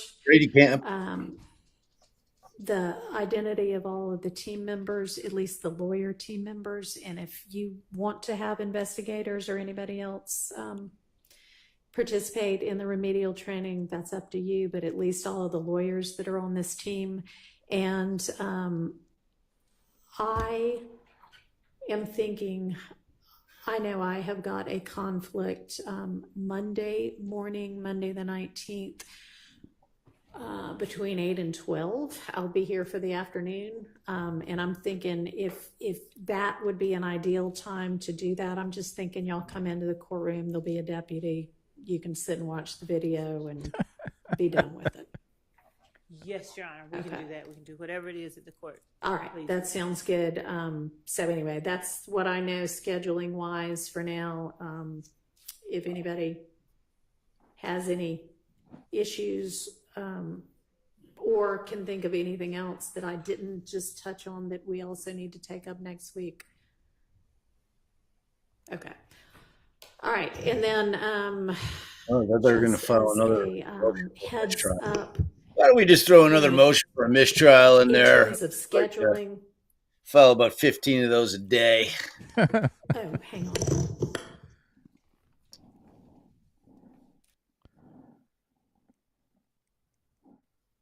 Yeah, the only part of so looking ahead just a little bit.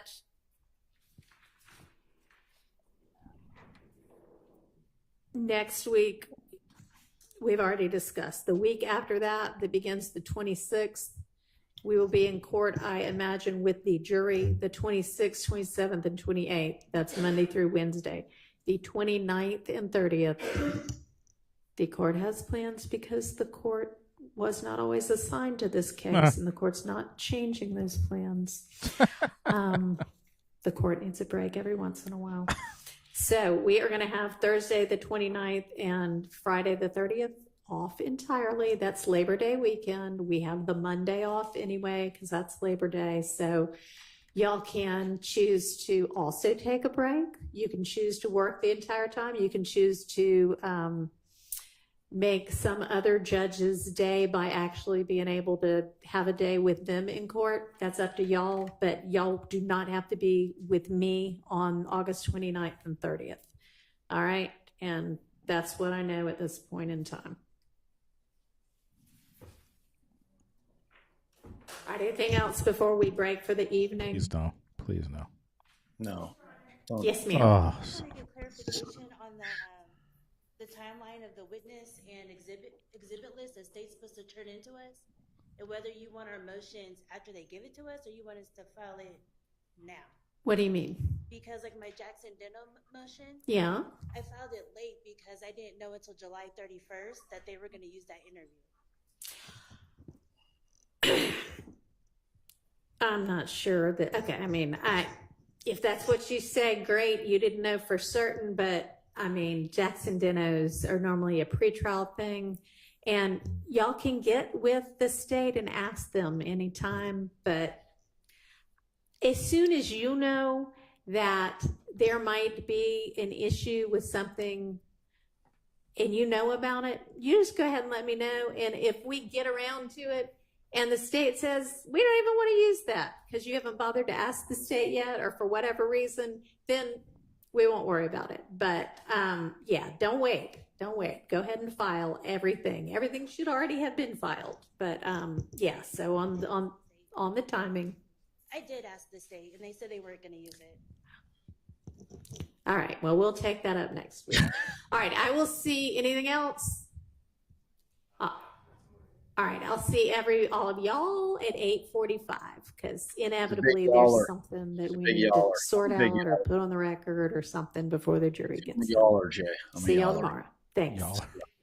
Oh, it's over. What a freaking day. Holy. What a day. What a day. So the only part of that testimony that really worried me about his safety is that little end bit there.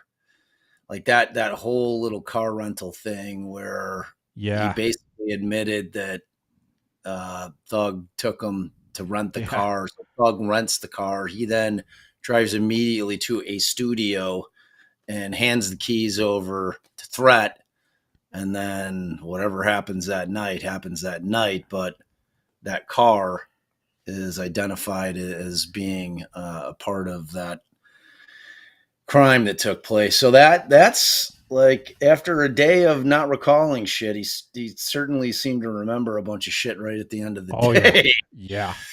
So I feel like he slipped there. I feel like he was trying to somehow bring it to Thread whatever that guy, and then it dawned on him that he just brought Young Thug into this because Young Thug rented that car. Like, I don't think he wanted to say. I don't know. It seemed like he slipped. Yeah, for sure. That's what I'm saying. Like that was like the first time today that he said anything that I thought could potentially drag Thug into it. I mean, there's obviously many reasons which Thug could rent a car for one of his friends, but when that car happens to be used in a drive-by, which I'm assuming is what went down with it, it's not good. So I don't know. We'll see, man. But it lived up to it, yeah. Yeah, and gotta thank you guys so much. You guys were so kind tonight. I just want to quickly, Pam Coggin sent a $10 Cash App for the hours you'll be pulling Little Woody clips. Thank you so much, Pam. Kitty C sent a $10 PayPal. Thank you, Kitty C. Christina. Oh, Great Dane Mom said $15 Venmo. I know it's not a lot. Hope this helps for today. Much love. Any amount helps. Thank you so much, Great Dane Mom. Got a $20 Cash App from Sherry Davis and a $10 from Venmo from Debbie Blair. All of those are greatly appreciated, guys. And you guys came through a ton today. So thank you. Definitely going to I know I said Florida, that other case, but if my man here is on the stand, we'll definitely check this out tomorrow. Tell us, have you seen any updates on that, Bob? Have they tell us? So Dizzy said that they were supposed to be picking a jury all day, and it sounds like what happened is that they got stuck in this hearing, and this hearing ran pretty long. So Dizzy at 3:39 my time, which makes it 1:39 Pacific time, just started picking the jury. So yeah. So I don't know. I was asking her if she thought that means whatever the case may be, like that doesn't even start until 11 my time. Right. So if you're gonna do this tomorrow, I'm gonna come hang with you, and if I dip, if that starts, then I guess I'll go dip over there. But I'll keep. He's not repping himself anymore. Jury selection not going to be televised. Okay, thank you, True Crime Kangaroo. So yeah, I'll keep an eye on that. But I mean, at any rate, I mean, can definitely hang until 11 o'clock anyway, but and potentially longer tomorrow. So that would be great. So if you got see how the rest of this plays out. Yeah, and if you guys if you're new to my channel, please make sure you're subscribing to Bob and Allie's channel. We've been sharing it throughout the day, and also checking out the podcast right behind Bob's show. You can just, if you're on the replay crew, you can just scan that. As we said before, those 5-star reviews, we really appreciate you doing that. If you could keep doing that, if you're like, I know some people are like, oh, I didn't know. That's one thing that can definitely help. Particularly Bob said, like when people have a fucking grudge and are stupid, but you guys, if you guys come through and do that, that really helps out. So we really appreciate it. Massively. I'm clicking on the Cash App link, but something else comes up. I don't know, Cal. Pammy sent me a $10 Cash App too, so thank you for that. And then and I did get a couple of Venmos. I think I shouted both out. And then I got the PayPal from Spitfire. So thank you all for that. Much appreciated. And I think that's it, man. Yeah. I think that is it. So thank you guys so much. We'll be back at 8:45 a.m. Eastern tomorrow as we continue with Lil Woody's testimony. You guys saw it today. Tell your friends. Tell everyone.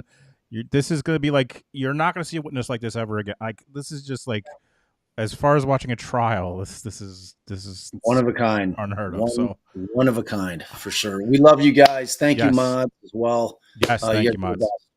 All right, bye everybody. Bella. Thank you for joining us, J-Bo Nation. Please give all of yourselves an ovation. No, it won't be real long until next time.